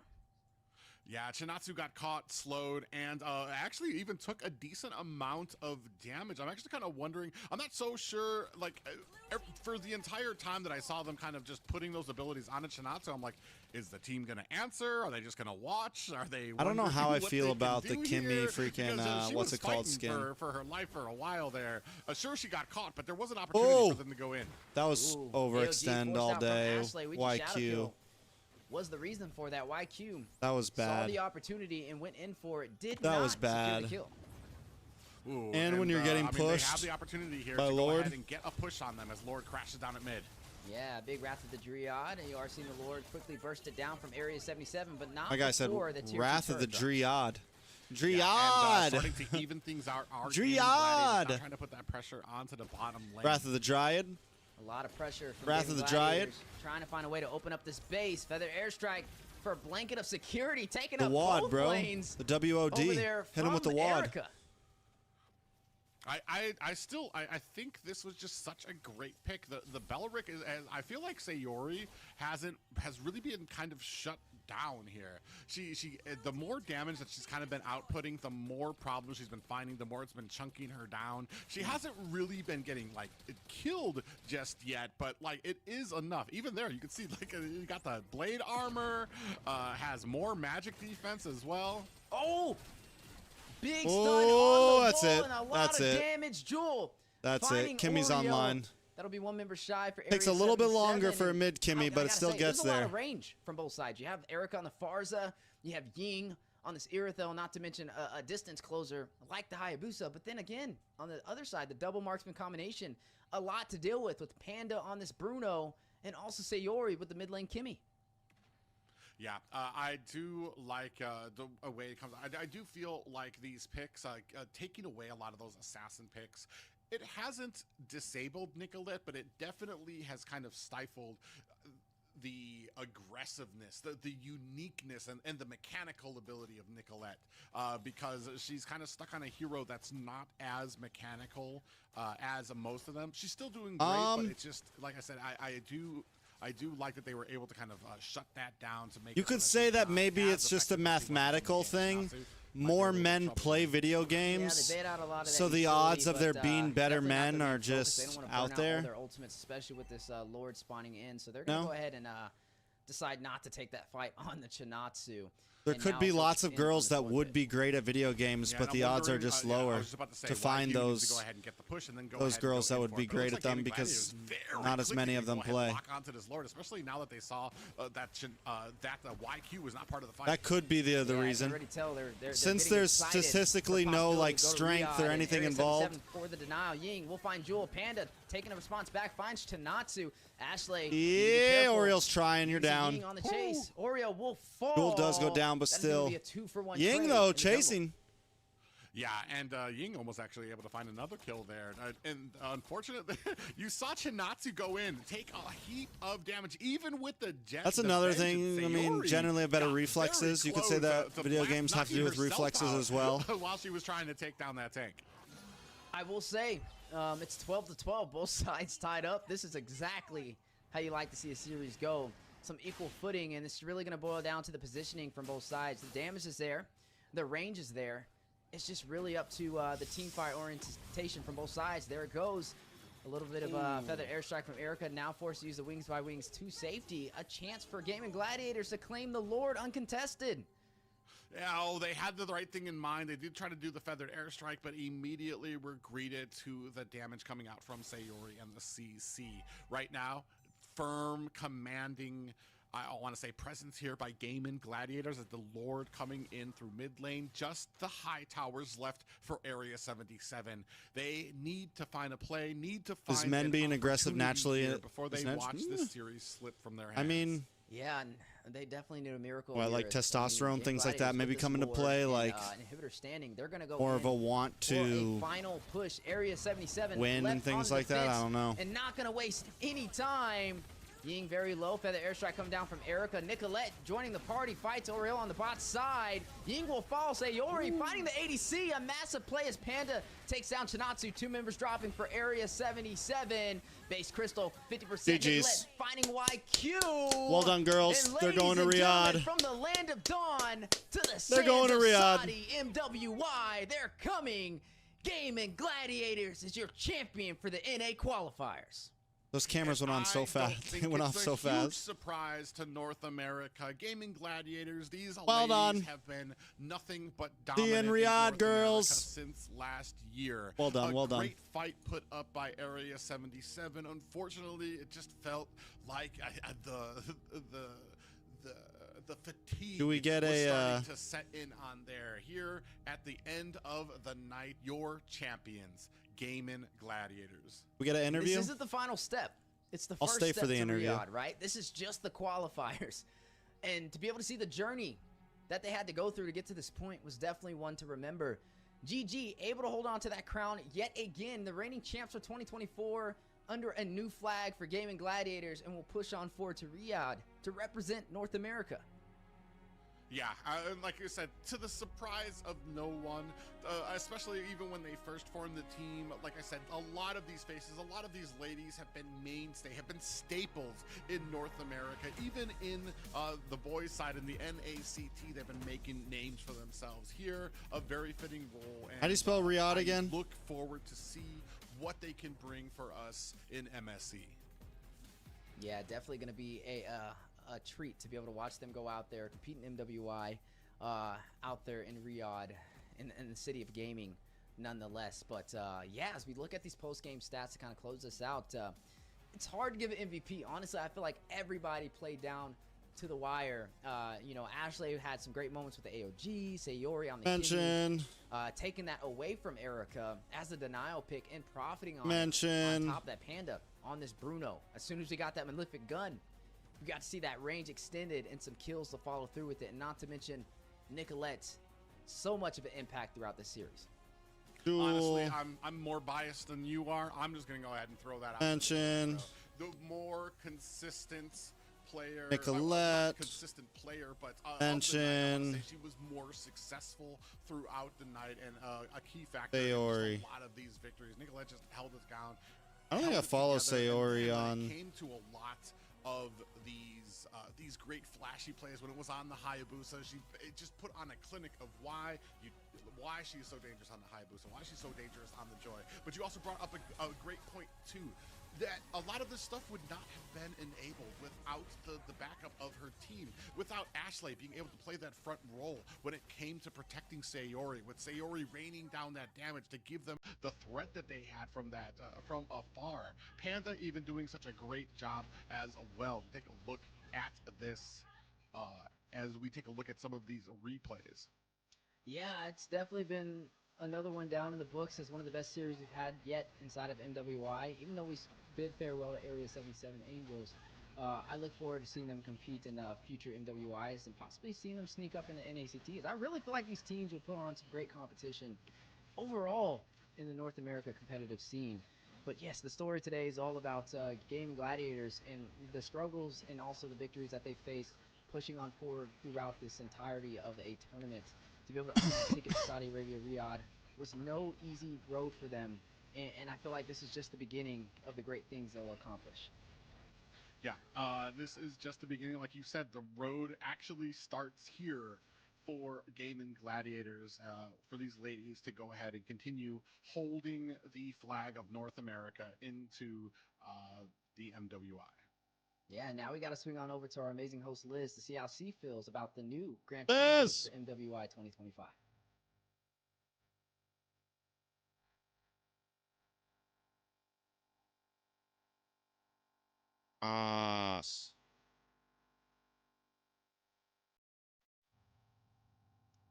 Guys, can you hear me? Yeah. All right. It's been an exciting series. I did not expect a sweep, but it does show that our representative is the strongest team. And let's take a look at the MVP of that series.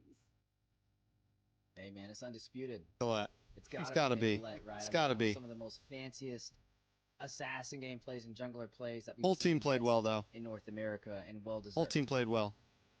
Yeah, absolutely. I've been a fan of Nicolette since way back in the NASL days.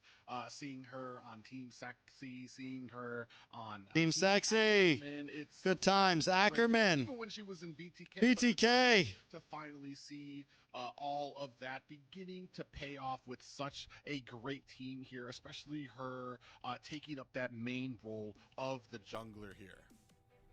Yeah, and she does prove that within that past year since the last MWI, she really cemented her presence in the jungle and practiced that assassins and really demonstrated her ability to make herself the jungle monster that we've seen so far.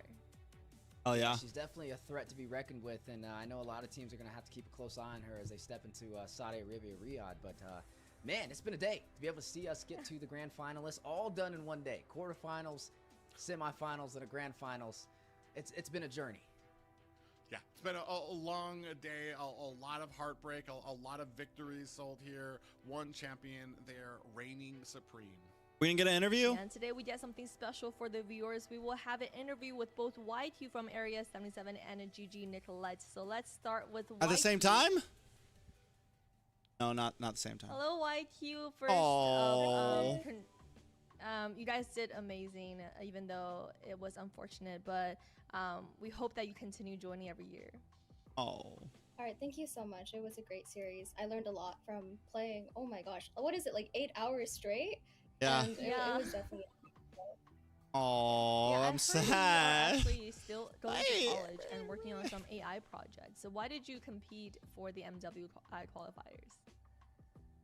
Honestly, I had actually decided to quit 3 weeks prior, but there were a few team issues that occurred during that time, so I had to kind of step back up and I guess rejoin the team. Thumb socks on. I think I learned so much. She plays with thumb socks. The team these past few weeks, and honestly, I just came on here because I was gonna announce that I'm actually quitting now that my 3 weeks has ended. So, yeah, to focus on college. So, are you going to quit playing completely or just playing competitively?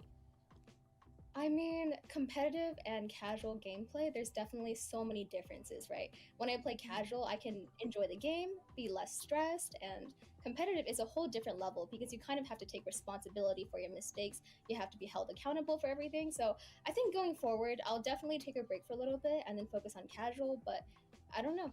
Who knows?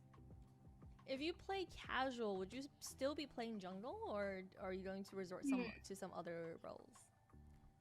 Actually, in the past, I played EXP. So for people who might remember me from last MWI, I was actually playing EXP, but this MWI I swapped over to jungle. So I actually have been enjoying jungle so much, and I think that will be my role going forward. It's very well spoken. Also, I don't know. Very well spoken. So.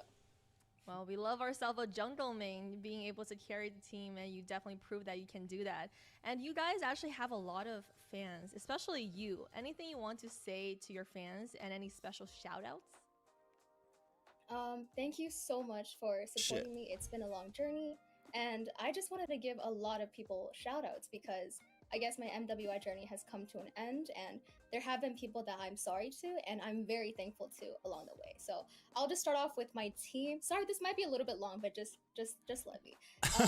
Thank you so much for my team for being by my side and supporting me when I need it, especially to Erica for stepping up as team captain later on in the series, and also Ying for working so hard on gold swapping roles, B-Scoops for joining so late during the team, Chinatsu for taking up the roam position, and honestly, it's been a long day for Liz. Don't hate. Team so well, and then just personal shout outs. Thank you to Carlos for letting me borrow his account to practice on. Thank you to I've learned so much from I guess a jungle named Chris. And but her makeup is definitely melting a little bit. There's just so many people. And then lastly, I want to say I guess sorry to Sky because that's a personal something that happened with the team. But I'm very thankful. I'm very satisfied, and I think I'm ready to close this chapter of the journey. So thank you so much.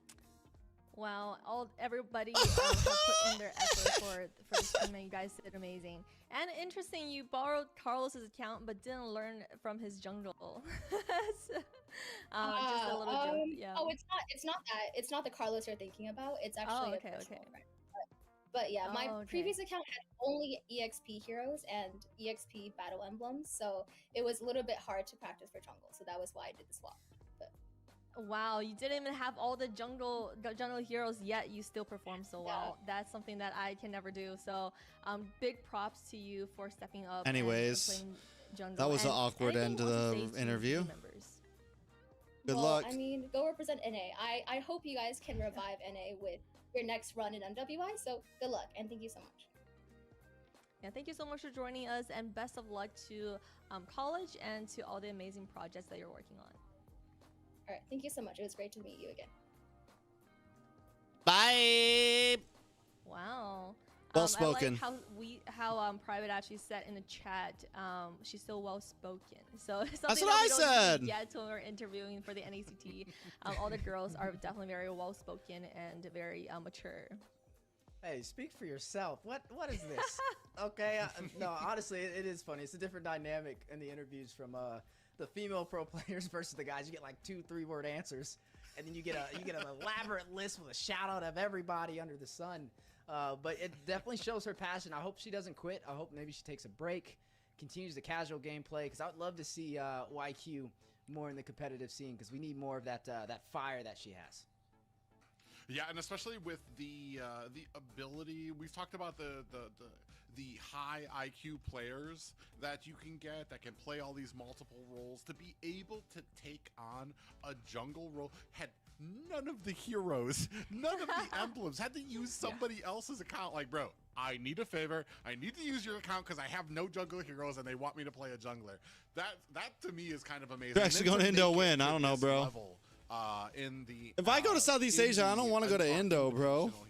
I want to go back to the Philippines. A team like Gaming Philippines or Malaysia. Especially with the abilities that they have, and to try to be able to hold their Nobody own. speaks English in Indo, man. It was a sweep, and they did get taken out, but there was that glimmer of Nobody hope. speaks English in Indo. Get a game off of them, and then they were able to make their way through the rest of the lower bracket to meet in the grand finals. It's just amazing. Yeah, and for me personally, I've always been very competitive when playing ML, so being able to see someone, a girl, play so well on the assassin role is something that I always admire and have the most respect for. And also, she's working on AI projects and going to college, so that's very, a very bright future for her. And speaking about bright futures, GG will be stepping into Riyadh, and we have an interview with Nicolette on the team. Hi, Nicolette! Congratulations on that victory. Thank you. Yeah. Yeah, how are you feeling right now? Are you super excited to go to Riyadh? Delay, baby. Yes, I'm always grateful for the opportunity to be able to play in the international stage again, because that's something that happens like once in a lifetime, and I'm glad that I'm able to have it with my teammates here today. Yeah, what would you say is your #1 factor for success today? I think a lot to do with it is because Ken, who I've wins? had experience playing an NACT Geek Famers, against, like, so you didn't have to top pick one. I players. don't know. And I'm gonna go with my boys.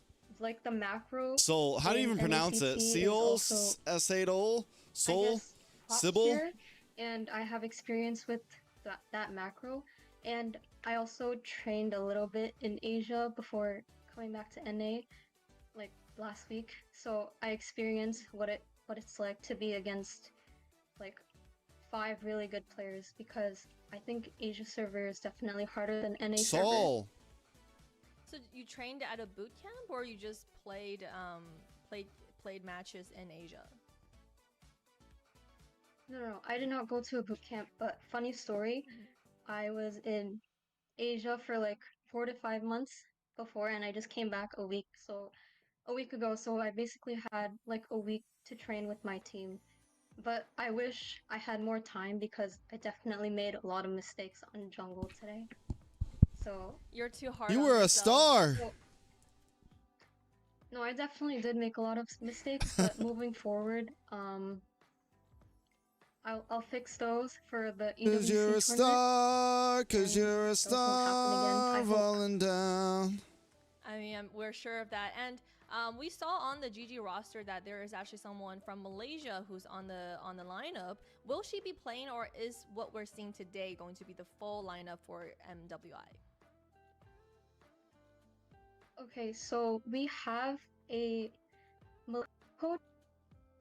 Malaysian coaching staff from Malaysia MPL, from MV, and he knows of a female player, Aria, and she's like a top tier female player. So I think we'll have to. I think she'll be a good addition to our team. But we haven't played with her yet, so we'll have to see. But I think our lineup today was good. Our lineup today was good. Yeah. Yeah, definitely, and hopefully this time Sayori can make it to Boys, the internationals. your And boy now that you guys Trexy is are tired. moving into, And I gotta prepare be for up at MWI, 8 will we a.m. be seeing, to go boot camp, do a staff meeting as the new manager of my restaurant, and tell everybody that they're idiots. I'm just kidding. That's not. And where do you guys TREX is think always you're tired. gonna be That's training real. these boot camps? In Asia, maybe potentially seeing the NA girl team and boy team train in the same city. Without BTK and NA, could Navi win NACT? I'm not What? sure yet, actually, I'm but confused. I think we do have plans for boot camp. Who the fuck is not Navi? and Oh, hopefully you mean we'll Navi improve from while we're MPLID? boot Is camping together. that the bottom placing Yeah, team? for sure. And this is your second time going to MWI. Is there I think something that you if want that's to the bottom improve placing from team last right year, now, or I think something you want to Area accomplish 77 could this beat year at them. the EWC? I want to aim higher, that's for sure. Maybe like second, at least third place.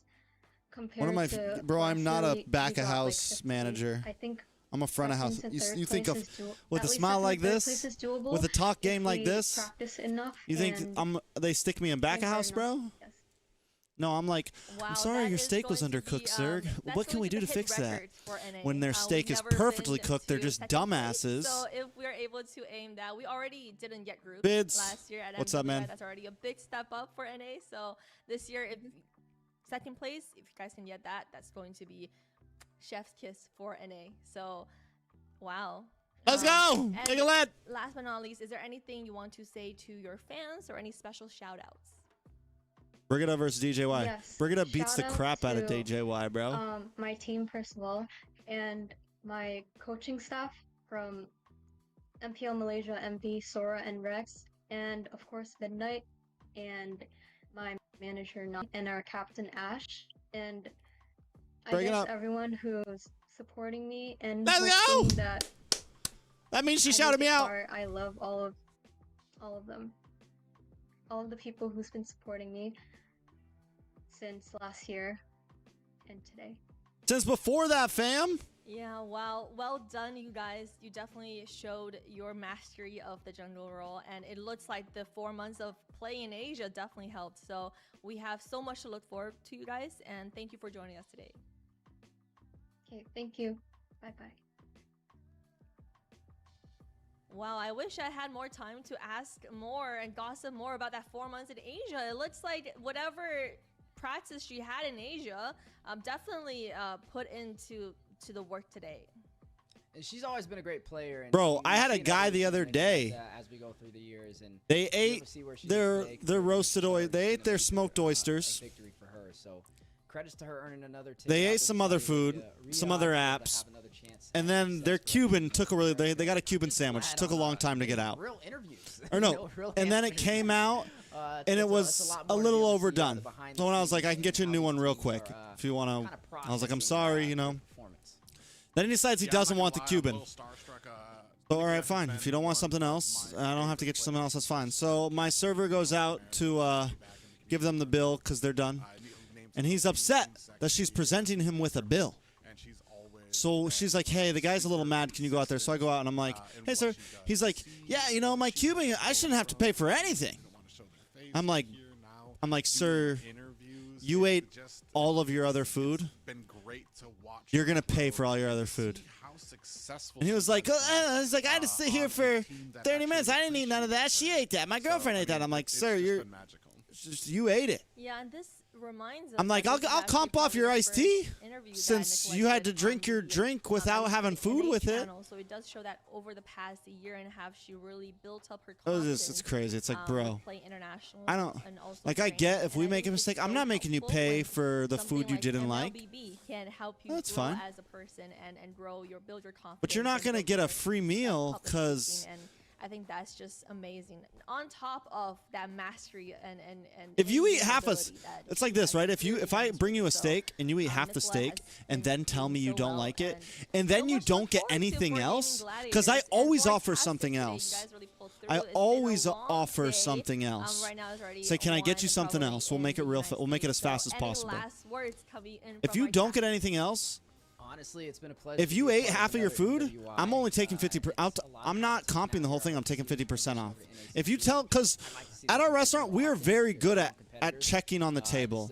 After you take a bite, server's going to come up and say, how is everything? So if you don't complain until halfway through your meal, They, traverse across those waters to Riyadh.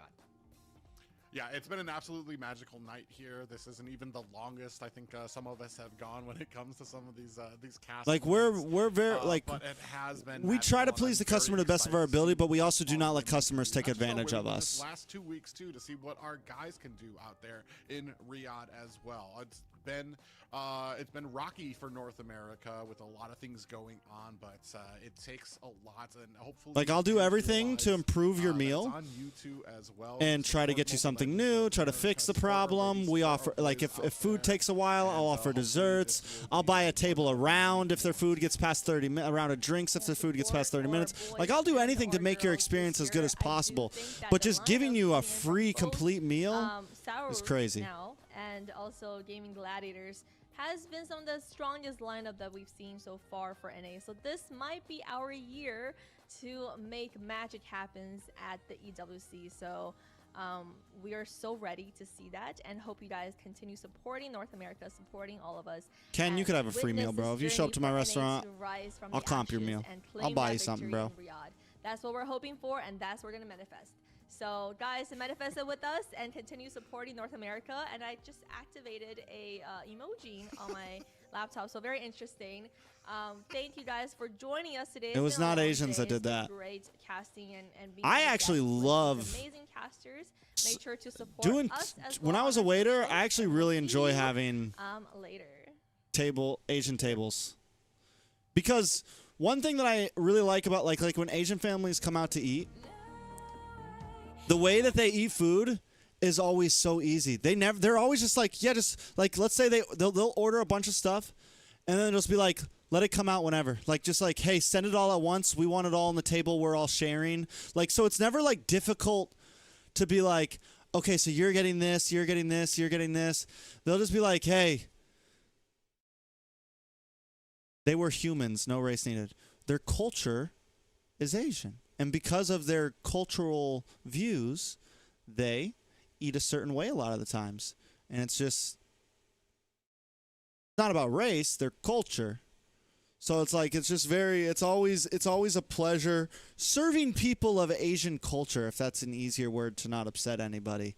But yeah, because 90% of the time, it's just the way that it's always like everyone's always sharing everything. So it's always an easy table to take care of. They're not very picky about how the food comes out, when it comes out. They just want the food to be good and in front of them and you know.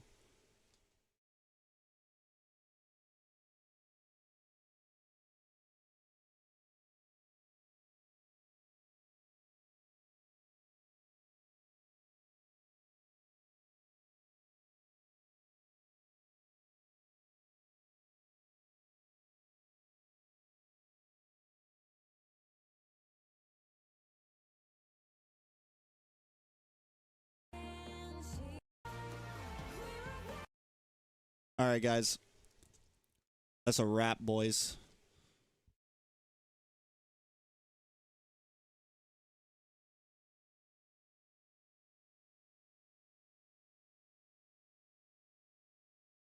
I think the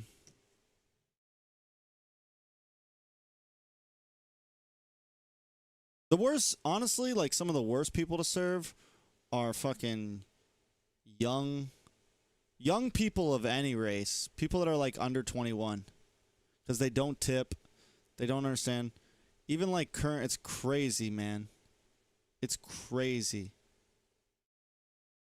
Gen Z sucks.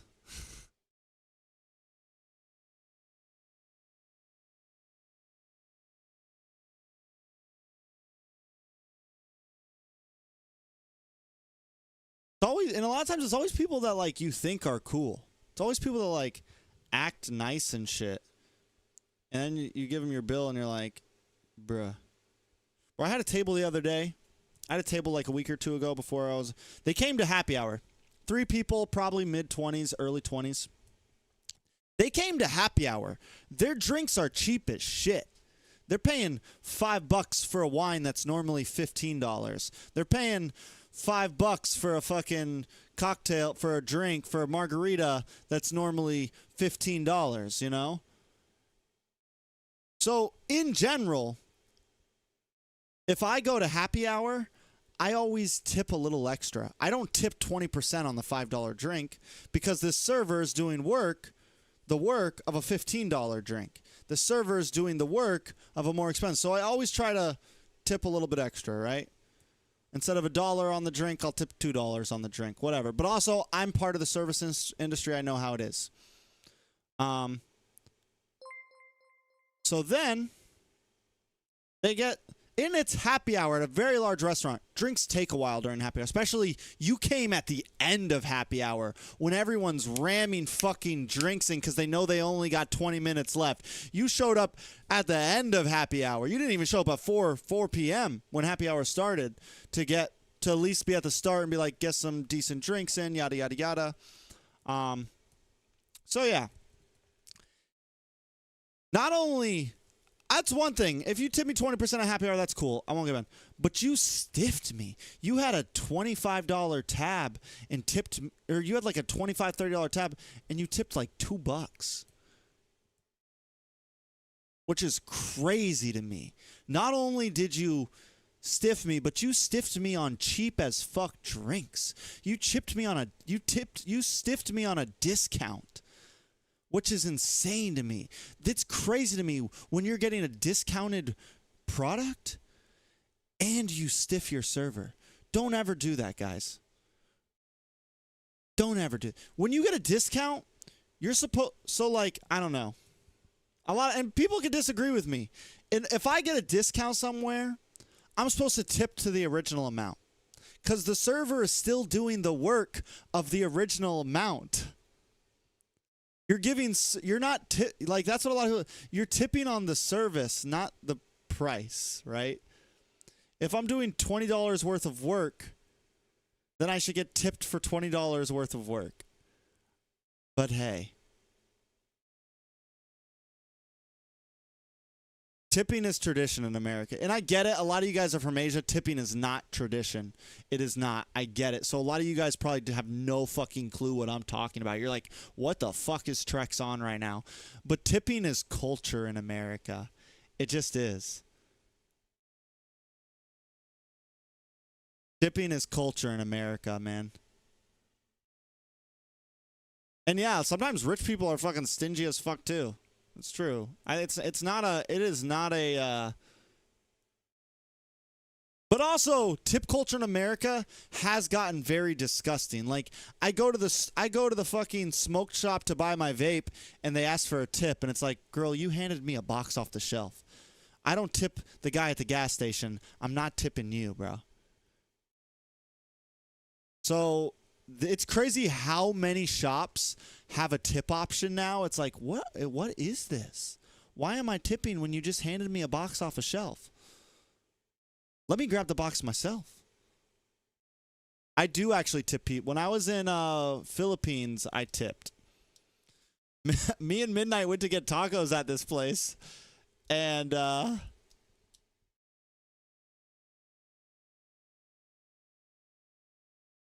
me and we went to get tacos and he was explaining tip. He's like, normally here, like, it's like you just might tip the change, you know, like whatever's the change, you leave the change in there, you know. I fucking tipped like a fucking like a decent amount of pesos. I put in the tip jar and was like, what? It's like fucking $1, bro.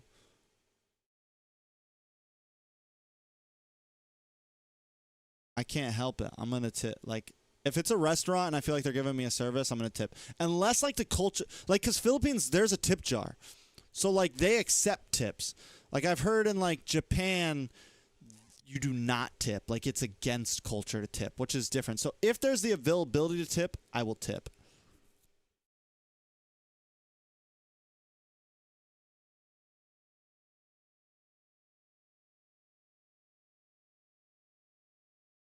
We don't ask.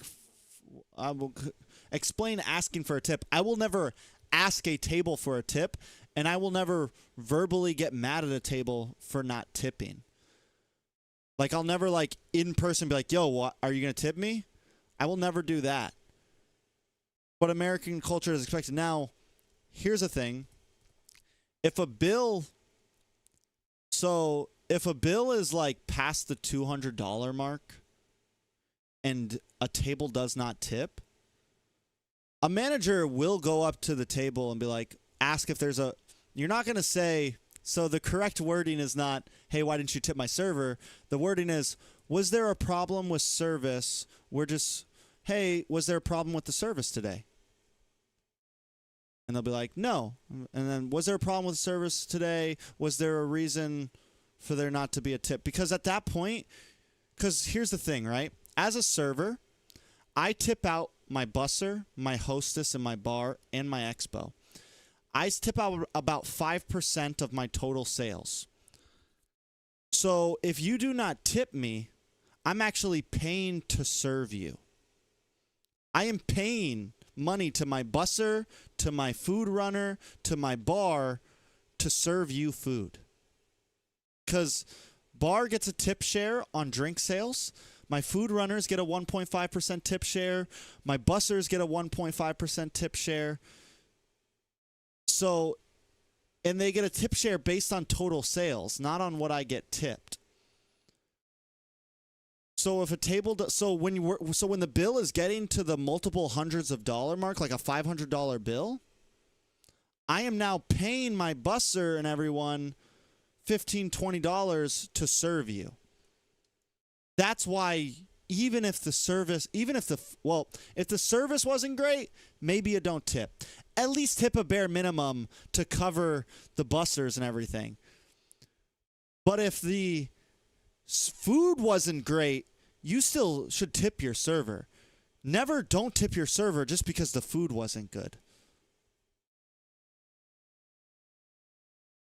But yeah, that's just America. I don't know. I get it. It doesn't make sense to Asian culture, but it's gratuity. If there's gratuity added, you don't have to tip. Gratuity is tip. So tables of 6 or more, I can add a gratuity charge to. Because tables of 6 or more, the bill could be up to $500, right? It could be a big table. So for risk, I add a 20%. If I feel like this table's, if there's any risk this table is not going to tip me, I will add a gratuity charge. And we have to tell tables, hey, just let you know we added a gratuity charge here, so there's no confusion that you tip extra on top of it.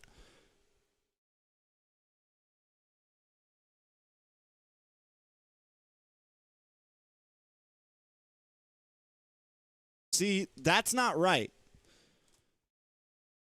They should tell you. Or it should state it on the bill. Like on our bill, it shows where the gratuity charge is. Customers have to pay the charge. It says, so on our menu, it says tables of 6 or more will be added a gratuity charge of 20%. So it's on the menu, it's in writing, it's part of your bill.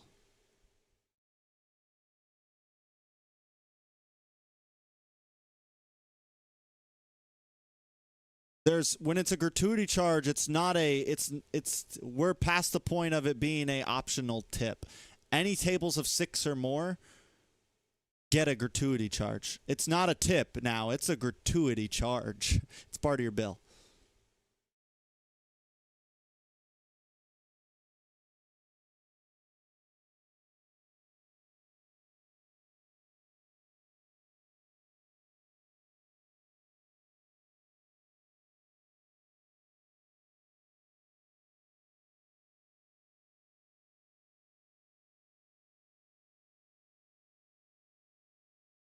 I mean, tipping is still voluntary in America, but it's frowned upon to not tip. Servers do not earn enough without tips in America. No. Gratuity goes to the server. And then the tip share goes to, bussers make 1.5% of all sales in restaurants. They get a 1.5 tip of all sales in restaurants.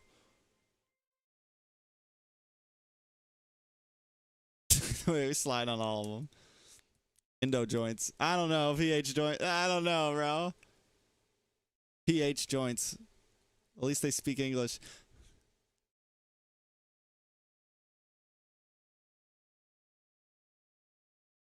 Well, but yeah, because it's frowned upon. You should tip in America. You shouldn't go out to eat at restaurants if you can't tip in America. I'm sorry to say it. Go get fast food. I will hold strong on that opinion. I've worked in restaurants long enough. I don't think anyone understands how hard restaurant workers are working, how much we deal with. It is a hard fucking job. If you either cook at home, serve yourself, or go to get fast food where you don't have to tip. If you want to go sit down in a restaurant and have an experience and be served and waited on and have your waters refilled and all of these things, then you should tip. I tip my fucking oil guy when I go get my oil changed.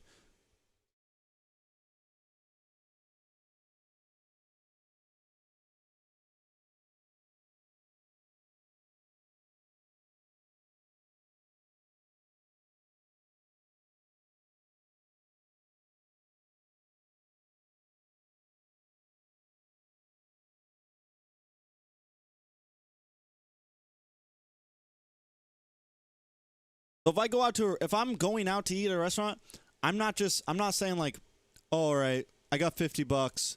I'm going to make sure I have enough money for $50 worth of food. No, I have $50 and I'm going to make sure I have enough money for food and a tip. The minimum tip is whatever you want. As a server, as someone in the industry, minimum tip I ever tip is 20%. But that's just me, man. I don't know. I'm a 31-year-old man who's been in the industry for 10 years and knows how freaking hard it is.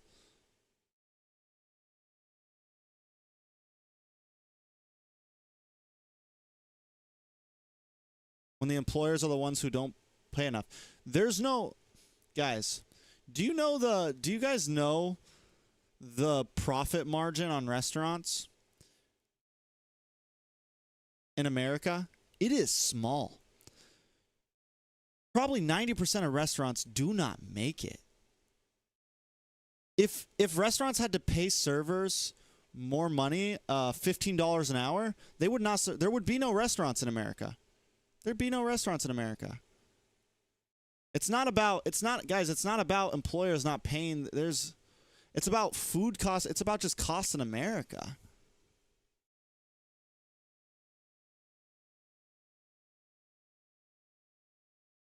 I think everyone's like, the employers should pay them more.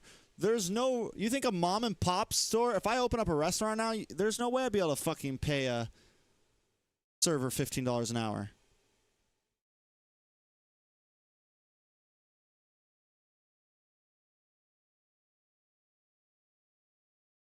That's just the reality, Felicia. I hate to say it. Like, it's not.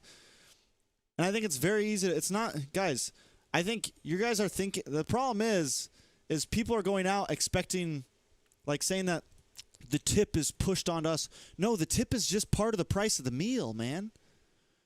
It's part of the restaurant experience. Like, it's.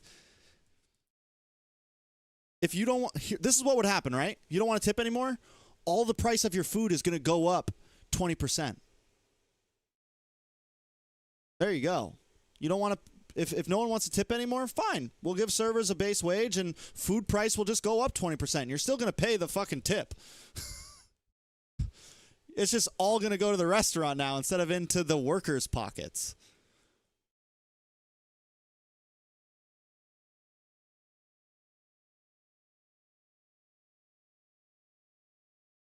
Which I would rather put that 20% into my server's pocket. Especially if you can cash tip, then the government isn't taking a percentage. Like, it's...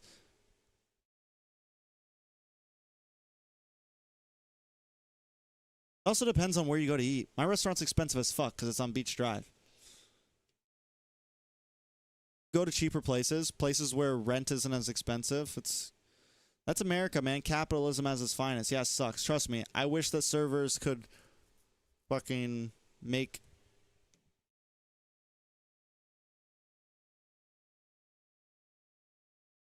But like the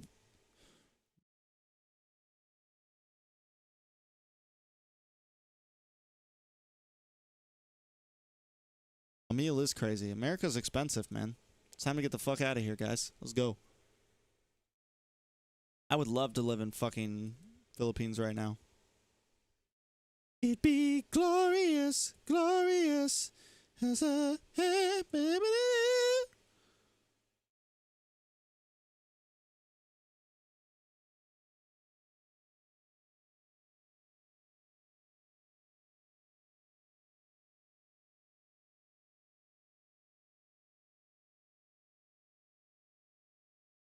All right, boys. Enough of me ranting. Sorry, guys. I've been ranting. You guys got me on restaurant talk. How much is a meal in my restaurant? It's so fucking overpriced. Guys, it's crazy. I don't even want to talk about it. It's insanity. Like, people come to brunch, and there's some good stuff on brunch. Like you get like a breakfast burrito for like $22, right? Like $18, right? Like, or like French toast for $18 or something. But there's also like a 3 eggs your way breakfast. Like, you get like the fucking chorizo sausage benedict with a homemade biscuit, homemade fucking smashed avocado, chorizo patties, poached eggs, homemade hollandaise sauce with paprika on top and some potatoes on the side. And that's like a good, like, you're going somewhere for a breakfast that's like, okay, this restaurant makes a good breakfast, right? But then you get the 3 eggs your way, which is just 3 eggs scrambled over medium with potatoes or some shit. And it's fucking the same price. It's $18. Anytime I'll be serving a table and they're like, can I just get the 3 eggs your way? And I'm like, bro, what are you doing with your life right now? Get an omelet. Get something. It's all the same fucking price. It's just the worst bang for your buck. I get a free meal every day. I get a pretty much like a $30 meal every day. Because I'm a manager.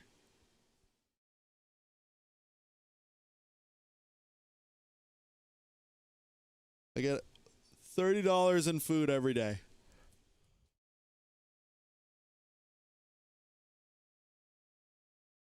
Bro, our truffle mac and cheese. My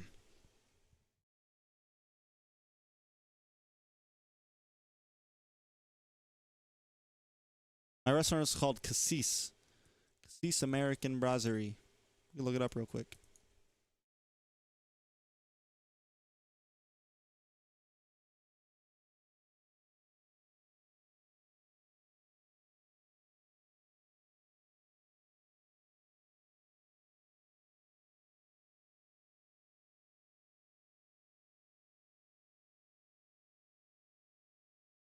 Glorious, glorious. Da, da, da, da, da, da.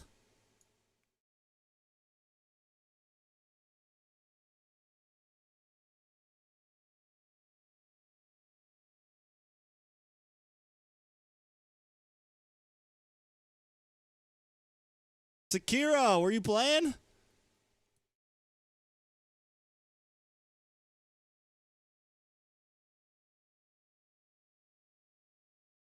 This is what the inside looks like. We got a market. We got a little market and shit. Yada, yada, yada. Bar.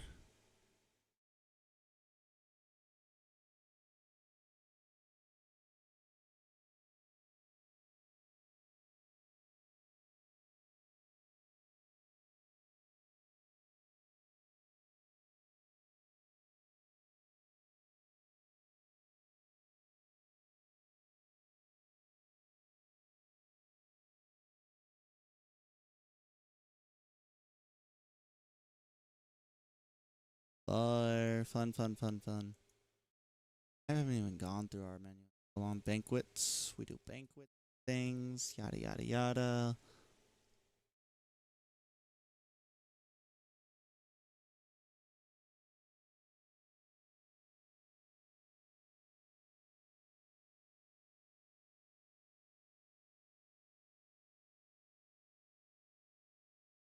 Let me see the menu and price. You want the dinner menu? Or the brunch menu? Dinner menu. Can we make it bigger?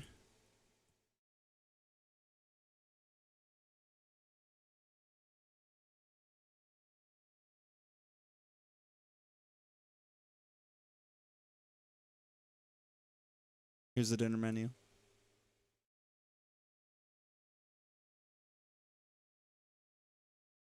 This is appetizers, begin, soups, salads, Cocktails, bubbles.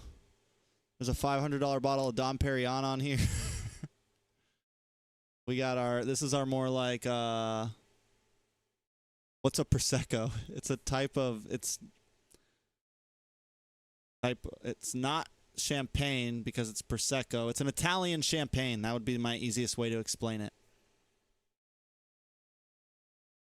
No, it's not, we're not like super fine dining. Bully base, $52. Crispy fried chicken, $42. Maple leaf duck breast, $47. I think the most expensive food on the menu is the USDA Prime New York Strip or the USDA Prime Ribeye, $62, $63. I mean, there's cheaper bottles. That's like our most expensive bottle. That's our most expensive bottle of champagne right there. Dom Perignon Vintage. It's a fucking expensive bottle of fucking champagne.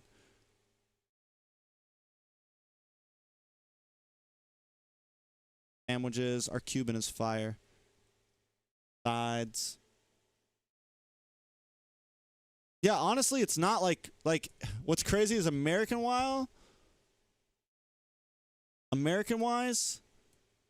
this isn't like insane prices. There's places that fucking steaks are way more expensive than this, man. The dessert menu? Where is my dessert menu? We have a dessert menu on here. Our dessert menu changes a lot.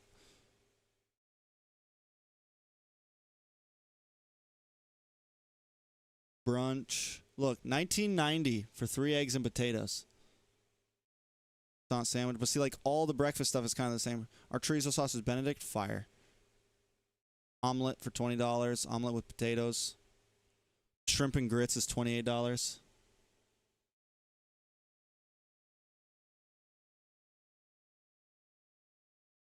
Sea steak and eggs, $36.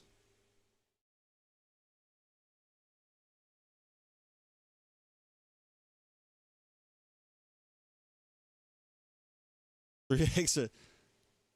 What's crazy is the American meal, like, it's actually not crazy prices, but it's kind of crazy, man. An omelet for $20. Like, our brunch prices hurt me. When I see our brunch prices, it hurts my fucking soul. Because for me, especially because, like, eggs are eggs, man. A fucking Benedict's a Benedict. An omelet is an omelet. There's no fancying that up, really, man. And there's plenty of great fucking diners where I can get breakfast and pay $20 for a lot of fucking food. That's why for, like, brunch, it's tough for me to see prices like this. Tough. But, like, Ken, you're from New York. You, anyone that's from a city is used to prices like this.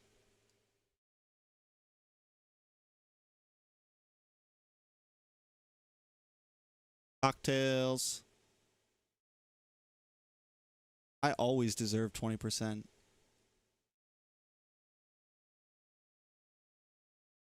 I'm a fucking beast.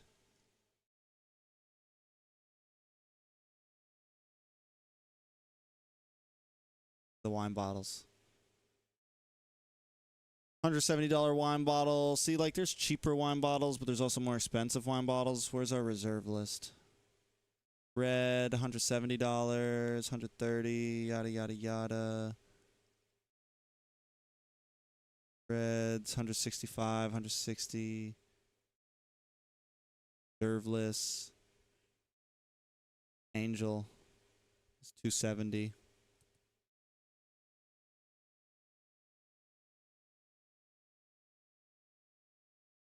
Got some splits.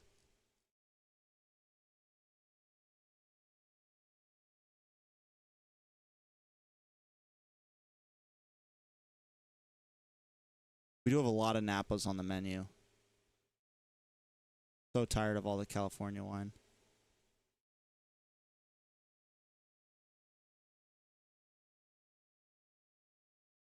We actually just redid a bunch of our wine menu because we had way too many fucking California wines. And we still have a lot of California wines.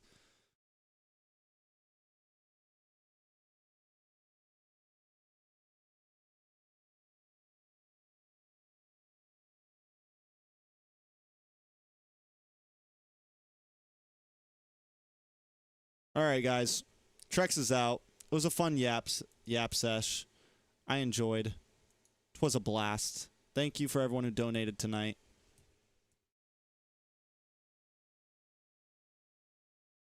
I gotta be up at fucking 8 a.m. to go do a meeting at this job. Can't go wrong with truffled anything. It's true. Deuces. Much love. Till next time. I'll try to stream tomorrow night or something.